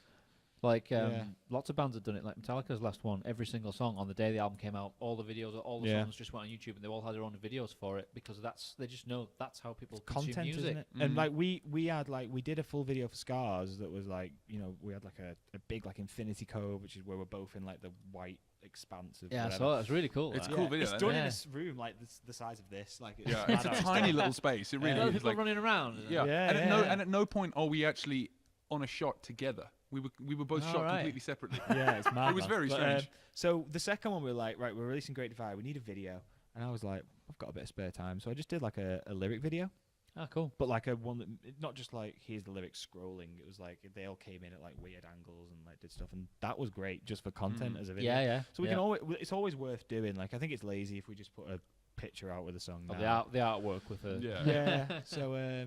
So we've done Hot Blooded, and by the time this goes out, we'll have probably done Beautiful Dangerous as well. And then Yeah, the we EP have a will plan drop. for that, don't we? Like we want to do something that's a little bit more DIY. Yeah. Yeah. Like I won't go into yeah. too much detail. You all have got to wait to see it. 23rd of November. James's old band did something similar. Ding. I need like a snippet of that. That's going to be the sound effect. Yeah. Yeah. My old band. Introducing my old band. It's gonna be on his headstone. Yeah. Back with my old band. yeah. So Have you got any common bands that you both love? Oh yeah. Yeah, We- definitely. I always feel like me and James are in this. If there's a spectrum of music and there's like the spectrum of guitar music, if there's like the not lighter side, but like the more like singery, songwritery, like what's the name of the dude who you love? Joe Bonamassa type side, Yeah. that thing. Yeah. And then there's the side that's like I grew up on like Meshuggah and Lamb of God and Metallica and stuff like that, and we've kind of met in the middle. Yeah. And like we both love like Death from Above 1979 and like Rage Against the Steady. Machine and Audio Slave. Audio Slave and all that, and we bounce off each other massively on like big riffs and stuff, and that is Yeah. what we're all about wanting Yeah, to do. I very much found a kindred spirit in Chris when it came down to, Yeah. you know, like what I want to do is just play riffs. And I have found someone who was like, yeah, that sounds fucking awesome. I Yeah. love riffs. Let's Not, do it. not a Do fan it. of chord progressions. No, fuck chord progressions. Corporations are weird. I mean, you can imply chord progressions with single notes anyway, so it's fine. That's true. Yeah. That's me. That's my powerful degree in music working for me. haha. Oh, Hail yeah. the mighty riff. Oh yeah. Exactly. So yeah. But then we have our other things. Like I had a bit of time last week where like I was just hammering Metallica again for no reason. Like Anything in particular? yeah. So I'll go into. I've seen them like so much, and It's my favorite band, by the way. oh, like I like people hate on Metallica, but you watch them like around the Seattle era and 80s, and they were better than anything I've ever untouchable. seen. Exactly, better than anything I've ever seen. And people just push it. I think people put it off because they're old now, and they're Yeah, like well, the I thought the last Metallica album was now. pretty good, to be fair. Oh yeah, like well, I love Death Magnetic. Like I've listened to that yeah, on repeat, yeah. but I was listening to And Justice for All, but on YouTube there's 2 different versions that are, Jason's bass is being mixed differently. And Justice for Jason. There's that one exactly, which is like had like 1.2 million views, but the bass is like over the top. Yeah. And then there's another one that's had like maybe 200,000 views, where it's mixed perfectly, and I was hammering that on repeat. They've just reissued it. Yeah, remastered. yeah, and there's loads of It's stuff 30 on years Instagram. old. I know. It's 30 years old. But I have to admit, I'm not a Yeah. Metallica fan Yeah. at all. Okay. Like, fine. yeah, because like as Chris already said that, like I started off with the lighter side of things, like Eric Clapton and John Mayer and that kind of thing, singer-songwriters and sort of guitar players, and as I've gotten older, I've gotten progressively heavier. And Chris started with like Lamb of God and Sugar and got progressively. So you have met in the middle, really. Yeah, we did meet in the yeah, middle. yeah. Yeah, so in this But like beautiful- even certain songs where you think, oh, that's not so bad. Oh yeah, of course. I mean, look, I'm honestly one of those, like, a big question that we get asked all the time is like, what's your guilty pleasure song or artist or whatever? And my answer is always, I don't believe in guilty pleasure. No. Pleasure is pleasure. The heart wants what the heart wants, and get into it. Yeah. So like, you know, there might be a Justin Bieber song out there that's kind of okay. Yeah. And my old band Yeah, used to. and my old band used to do a cover of it. I suppose it's just guilty pleasure because you know what they mean by it. Yeah. So it'd be hard to explain what. It'd be hard to ask that question without saying what's Yeah, guilty pleasure. I get what it means, but like, you know, I agree though. there are You definitely shouldn't like, feel I guilty think, for like, I liking honestly think something. that like, I think that Enter Sandman is an amazing song. Yeah. You know, I played it when I was in high school. You know, Yeah. like I'm not a massive AC/DC fan, but like, holy shit, AC/DC That are the musicianship. best. They Yeah. are the best in the world ever at what they do. Yeah, and I agree. I have a theory that like for the general public, the longer a band goes, like the more people start thinking they're just like they're a bit like Most they're bands. overdone it. Yeah. Like so, like Most bands. oh yeah, like there's exceptions and stuff, but like you look at bands like I'm not a massive Nirvana fan. I think they're all right. I think they're hyped up massively because Kurt Cobain died when he was young. Yeah. Like I think he's I'm a huge amazing. Nirvana fan. I was old enough to. I was like that at that age. Like don't See, get me I- wrong, I did- I 14, did- we've 15. recently listened to Nirvana quite a lot because we Yeah. were like, Yeah. I think they're awesome at writing. They were overhyped after. They Yeah, all finished, exactly. though, But I definitely. think, like- I can't listen to Smells Like Teen Spirit anymore. Yeah, exactly. And like that's a band who like probably were definitely like ended too soon, and because of that, they have this massive legacy. Whereas you have a band like Metallica who I were think probably John Lennon's a bit like probably that, at the actually. peak in like well, you could say anywhere between like Ride the Lightning all the way up to like the Black Album. Yeah. But Theirs was a gradual exactly, thing, though. and then Nirvana's now was like. yeah, exactly. Yeah, they've like kind of done that. But I think because they've been going, it's like I say, if Slash had died when Guns N' Roses were at the peak, I 100% believe that people would think he was like the best rock guitarist ever. But now Slash is 50, overweight, and does a little bit of his own stuff, and people don't think he's cool anymore. And I think that's a little bit, unless you're a diehard. They always or harken you're- back to the old. Yeah, stuff. and I think unless you're like a diehard or a really into it Metallica fan, you're just gonna think it's Metallica. I'm not into them. Yeah. But if you were around when they were around in the 80s and they were absolutely destroying every stage they went Yeah. on, you'd be like, fucking hell, Metallica were unreal. Yeah, it's when you go back to look at some of the old stuff, you're just like, wow. Oh, yeah, Like, especially live, it's just like exactly, yeah. untouchable. Just like yeah, exactly. And I think that's like that with all bands. Like if they not overstay their welcome because the band is there for however long they want to be. yeah. But people, They all, I think Metallica almost did, and then with this latest release, they've kind of people go, yeah, okay." they've gone back. Yeah, A lot of bands do different. You reach a point where you're like, okay, you're sort of becoming like the Foo Fighters for me are now becoming a nostalgia band. Right. Well, yeah, they have been going a long Yeah, time. they've been. now. I mean, they've been going 20 odd years now. So like, when you go and see them, like, I don't like. I should say that when Wasting Light came out, I was a fucking humongous Foo Fighters fan. That album will always be part of me. Like I was a huge Foo Fighters fan. I got to see them on the Wasting Light tour. It was the best gig I've ever been to. But since then, they've done too much of trying to like change it up for themselves. You know, like we're gonna do this thing where we're gonna make a documentary and we're gonna go and record a different song in each city. We're not gonna go in with no material. Now we're and going to record in the garage. yeah, and we're gonna Analog. Yeah, and we're gonna like write on the fly and just like commit it to tape there and then put it out. And like we were talking earlier about how a song has a life. You know, it's sort of you work out what works in a song as you play it, and then as it goes on, and then when you hit the studio, you kind of go, right, this is the version of the song that is its best version. But the Foo Fighters have stopped doing that. They start committing things and whatever, and then what they get is a load of albums that just that sound really great that don't have any songs on them. Yeah, that last couple of releases. Yeah, like Concrete and Gold. Like I remember when Concrete and Gold came out, we were driving to Leeds or something like that, so we had time to listen to the whole album. Yeah. And we got halfway through going, there's no fucking songs on this. No. Yeah. Like I listened to the whole thing, and I was like, I don't remember anything. yeah, chorus, it's just not a good It's like album, is it? There's just no good songs on it. No. And but like, they're a band now. And James has said but this you before, don't they can go to hear afford them do play it. Concrete and Gold. You go to hear them do Learn to Fly Which and happens All My Life. Which happens and to any band that's been going that long. Yeah. Yeah. That's what happens. But I think you've that got to they- accept it. But they definitely were at the when after Echo, Silence, Patience and Grace came out, they were definitely getting to that stage where it was like, because when I saw them on that tour, they played a load of stuff from Wasting Light, but they got that out the way and then got on to Learn to Fly and All My Life and Pretender, but they still managed to get an album that sounded really fresh and had loads of really great songs on it. So they kind of staved it off by one album. I think a big counter to Foo Fighters, who have been going roughly the same amount of time, nowhere near as big, but like getting there probably. like Foo Fighters now can go and record an album like Concrete and Gold. Is that what it's called? Yeah. Because I'm not massively into them, but yeah. And they can maybe get one song, maybe the title song, that then finds its way into the set list, and that's it. And no one's bothered because they don't want to hear that, like James says. But for me, anyway, a band like Queens of the Stone Age, I do not view them in that same bracket. No, as not Foo at Fighters. all. They put out a new album, and it is fresh and like it's completely different. And I don't you think go they in put the out set as list- much stuff either. They No, just like spread it's it not. out. Yeah, like They it's go been like away, 7 years so you're for ready that for them last to come one. back. Exactly. And like the new set list had like 5 songs off a 10-song album was in that, and it was like, and people knew it and wanted to see those songs because it's fresh and new. It's not just like, oh, you know what? I've got the studio in my garage. Let's just go and record an album and put it out. Let me like. I love his 23-minute play song. Yeah, but play. Well, we were talking about it before we started recording, but that is It's amazing. it's isn't it? amazing. But like, just even the concept of it. Yeah.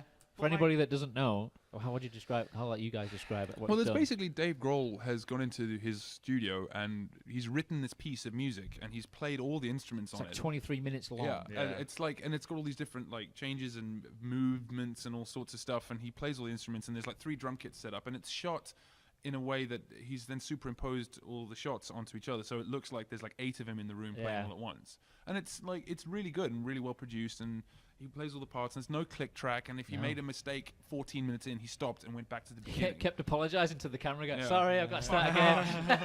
Can you imagine how frustrating that must have been for everyone else but him? Yeah. You know, I was loving it. It's impressive.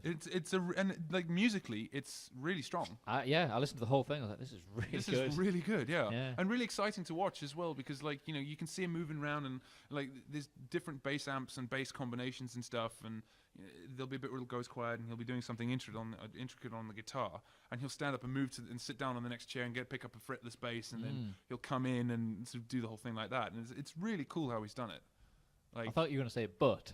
no, It sounded like you were no, gonna say, it's cool, but like I feel like I mean, I loved that, but it's just like a thing. It's like, oh, Dave Grohl's gonna do another mad thing that he can do because he can just do what he wants, and it's like, you know, he's not bothered. He just wants to put it out because, and I guess there's plus and bad points to that. You know, the fact that he can just do what he wants is it a good thing? Is it a bad thing? Because Well, he's earned the right to do what he oh, wants. of course he has, yeah. But is the quality of the stuff going to be that good? Because he knows he can just do it, and people are going to. Yeah. You know what I well, mean? quality was pretty high in this That case. is, Yeah, yeah. it But is. I mean, like In Concrete and general. Gold, like, but it is or, hit and miss, isn't it? or You get to a the certain point and you've got complete freedom. Metallica almost hit this point as well. You've earned like complete freedom. You can do whatever you want. There's no record label saying there's no deadlines. But that can be kind of a bad thing because you sort of piss about and do Or what you do what Tool do and take forever to record an album, Yeah. and then everyone's like, "I'm not being funny, guys, but I've been waiting for about 10 years. When are you or they go, who? It's been that long. It's like, who? Yeah. Have you guys? Are you looking to hit set off soon? Or? Not like there's no like massive rush. Like if we leave at like 10, Yeah, we've got that'll like be fine for me. Quarter to 10. how long We've have been we going out? for like Nearly 2 hours. Nearly 2 hours. Fucking Yeah. hell. This is gonna be a long one. Yeah. Oh, have you seen the Foo Fighters documentary Back and Forth? Yes, I loved it. That is So cool, right? cool. I've not seen that. I think that was goes a- up to album. They put it out Not just Wasting they Light. put it out just Wasting before Light, I Wasting think it Light was. came out. Yeah, Yeah, so just- the last like 20 minutes of it are Or in them the making, studio, like, yeah. making No, wait, I did see that. There's that shot where Taylor's on the seat. He's got his foot on the thing, and he's like keep moving closer to Butch Vig's head. He's like, "Can you get any closer to his crotch?" There's do you know what I love? Like, there's an outtake from that where they're coming up with the drum parts for the first song on the album. I found it inspirational, by the way. Yeah, that. 100%. Oh, 100%. it's I incredible. loved it. Like, it came along at the right time for me as well. And like, it actually, get ready for this, because like, it came out just before. Inspired his old band. Yeah, it came out. It came out around the time that I was writing for my old band's album, right? So, you know, it was. We went in with that sort of mindset. But like, anyway, there's an amazing outtake where they're coming up with the drum part for the first track on the record, and you've got Dave Grohl and Taylor Hawkins and Butch Vig, who's also a drummer, Yeah. sitting around all drumming the parts on their legs, and it's so cool. Oh, they're like, Yeah. yeah. Yeah. Yeah. And then they cut in them actually that they Yeah, hear the yeah. audio coming to that song. Yeah, it's really cool. It's really that. cool. It's just a really nice moment where you've got like, fuck, these are 3 really, really fucking great drummers, you know. I like that bit where he's doing lyrics for one of the songs, but his daughter's Yeah, trying to he's get like, on his thing, yeah. Come swimming with me. she's like, "You said I could go swimming." Yeah. He's like, I have to finish this song. He's trying to write some lyrics. That's why I'm never having kids. Exactly. Yeah. Can I just nip to the toilet real quick? Do you Go, mind? I need to go. nip to the toilet as well. You Go. go first. I'll go first. This is the James segment. He can speak about his old band all he wants. Go on, James. No, but that documentary is. Oh, I it's recommend amazing, it to isn't it? anybody. Have you guys both seen Sound City as well? Yes. That is. I bought pretty Sound cool. City, actually. Yeah, I did. I was like, I want to support this project. I'm spending my Yeah, money on I that. bought it as well. That's just It's some of also the people like- I who've think recorded there. There are moments where that documentary got a little bit self-indulgent, but Mm. why the fuck not sometimes, you know? Like, I suppose it has to be really because it's about itself. do you know what? Again, like, I found that super inspiring. Like, I got Yeah. to the end of it going, I just want to make a record on tape.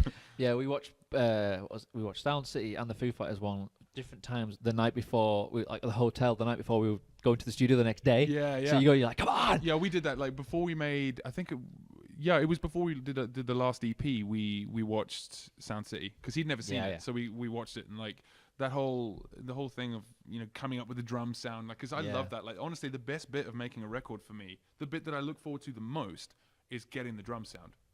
Oh, I was gonna say, I absolutely for love us that. it was pretty anticlimactic because the night before we were all like, yeah, we stayed up too late, a bit later than we should have because we had an early start, and it was like, get in the studio, like, I'm so inspired and pumped up for this. And the first day is like, okay, we're gonna get the drum sound, dung, dung, Yeah. dung, for like an hour. It's like, Do you know what though? oh like, yeah, I forgot I'm not gonna be singing or playing guitar for like a week.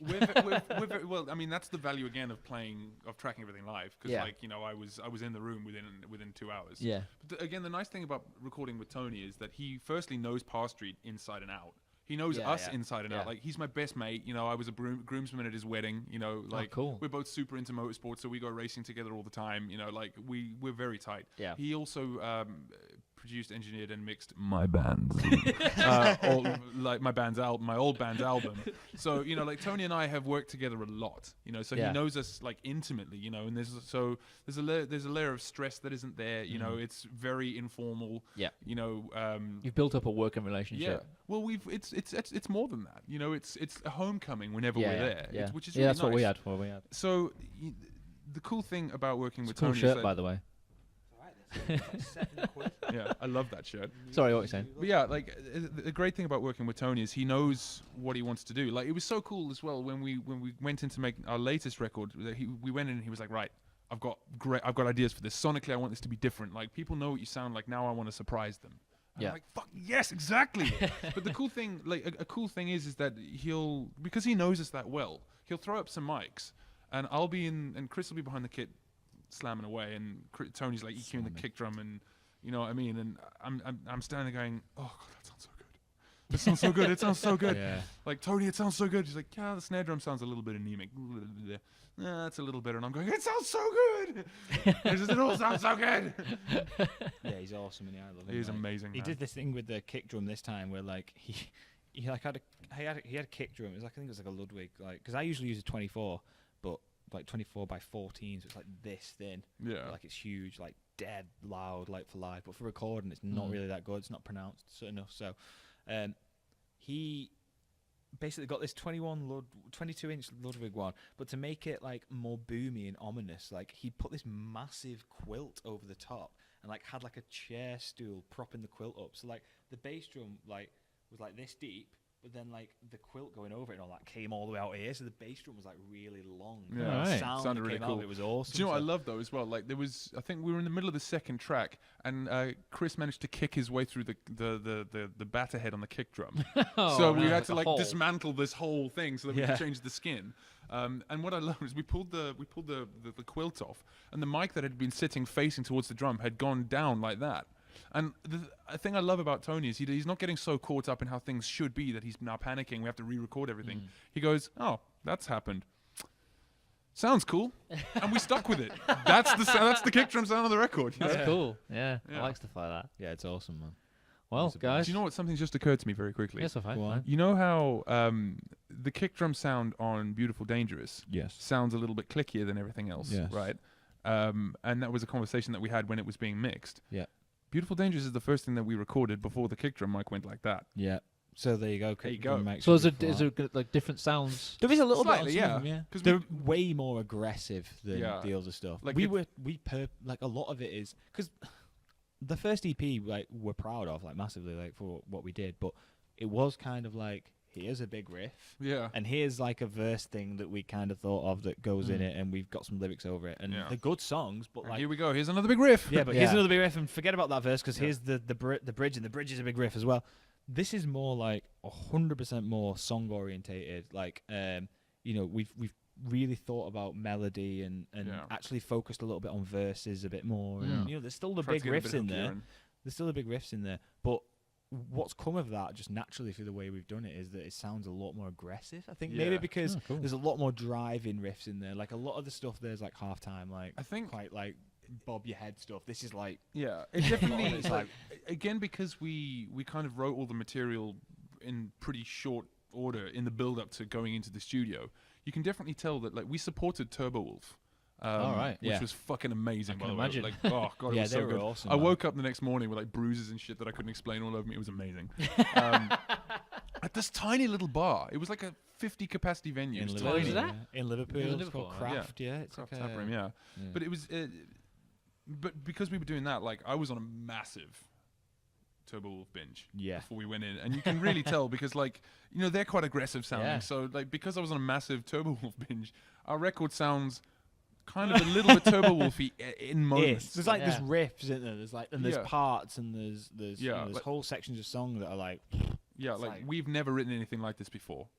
But this is the coolest thing I've ever written. Like there's a bit on this record that I'm like that is the coolest thing I've ever written, which is a cool thing to know. That's I think. Awesome. Yeah. So what about lyric-wise? How did you, like, when you first got together, did you have ideas of what you want to write songs about, or do you just let stuff come to you? I tend to let stuff come to me that sort of, I'm inspired by the music, I guess, like what sort of feel am I getting from this? But so you're kind of, you put lyrics to music once it's been written. Typically what I'll do as well is I'll throw a mic up and just start singing something and see what comes out and kind of go, you know, I'll have a verse then and I'll kind of go, right, what am I writing about here? Yeah.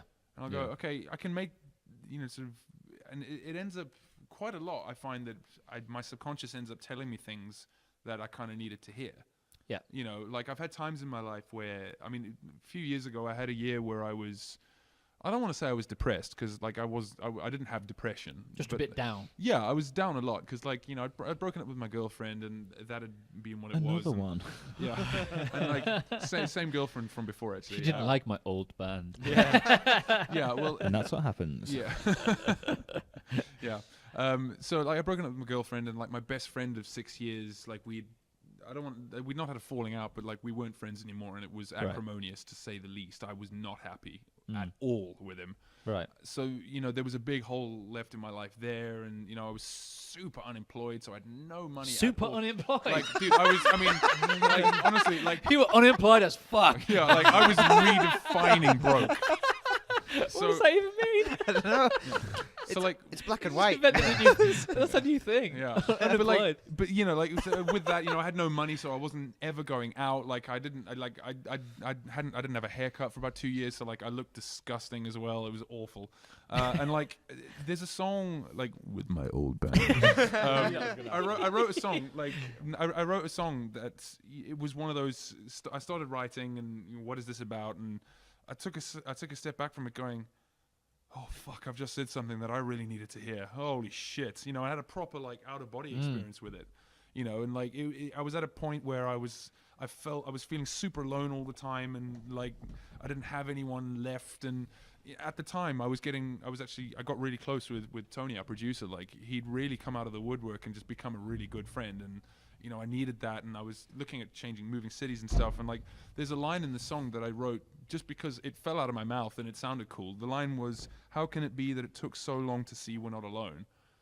And I wrote that and went, "Fuck, that's so of course." Like, and then from there, like, that's why lyrics are kind of a bit therapeutic. Dude. Like and after that, like, I went back to South Africa for a few weeks after that. I went back to South Africa for a friend's wedding and had a haircut and just spent some time in the sun with some people that I cared about and you cared about me, and just like that was okay. Yeah. Do you know what I mean? Yeah. And I've been fine ever since. But the lyrics are probably the start of that. Yeah, dude. Like it was a powerful moment. So like on this, like your latest thing, what was the sort of did you have any preconceived notions about what you wanted to write about, or like do you save like song titles? You hear something like, because I've in my phone I've got a huge list of like, that could be a song title or an album title. I actually don't do that at all. And then what we've done is when we got the music, I'll try and listen to it, and I look at my list and I think, what like I give it a title. Yeah, sure. Because if I don't give it a title, I just go off on these tangents. Like I don't know what I want to say. But I've never done that. if I give it a title that helps me sort of fill bits in and go right, I know it kind of helps me keep on track, sort of thing. I think a thing I specifically made an effort with this band when we first started, that like I kind of wanted to write about. I guess I wanted to write about sex more, right? Not, okay. But not Get straight to it. Yeah, but like not just because it wasn't a topic I'd ever touched on, right? So not many bands do really. Yeah, so they do sort of metaphorically. Yeah. But like our first ever single, "You Know Who You Are," is quite sexual in nature, if you like. But then for some reason, like the reason it took the reason I had so much difficulty writing for this record that we're putting out in a little bit was that I kind of was struggling for what to write about. And I had a moment where I actually realized that, it was a powerful moment, because I realized that I am worrying far too much what my mom's going to think. Because like, I love my mom and she's always been a good sounding board for me, but she's not my audience. No. So there's a song, you shouldn't be worrying about what anybody thinks, really. Yeah, of course not. Like, so there's a song on there that's very blatantly like, why don't I write a song about sex? Yeah. So, so we did. Get it out of your system. Yeah, do exactly. There you go. And it was very freeing because it just arrived. It was clearly something that was ready to be said, and it just flowed out of me. Like, it was one of those when my pen hit the paper, and when I lifted it up, I had the song. Yeah. Done. Yeah. Boom. Doesn't happen very often, but when it does, it's magic. Yeah. But the best ones are like that, though. Oh yeah. Same with music in it. When we write something, and it just comes along. It shouldn't be difficult. If you're having to fucking work really hard for it.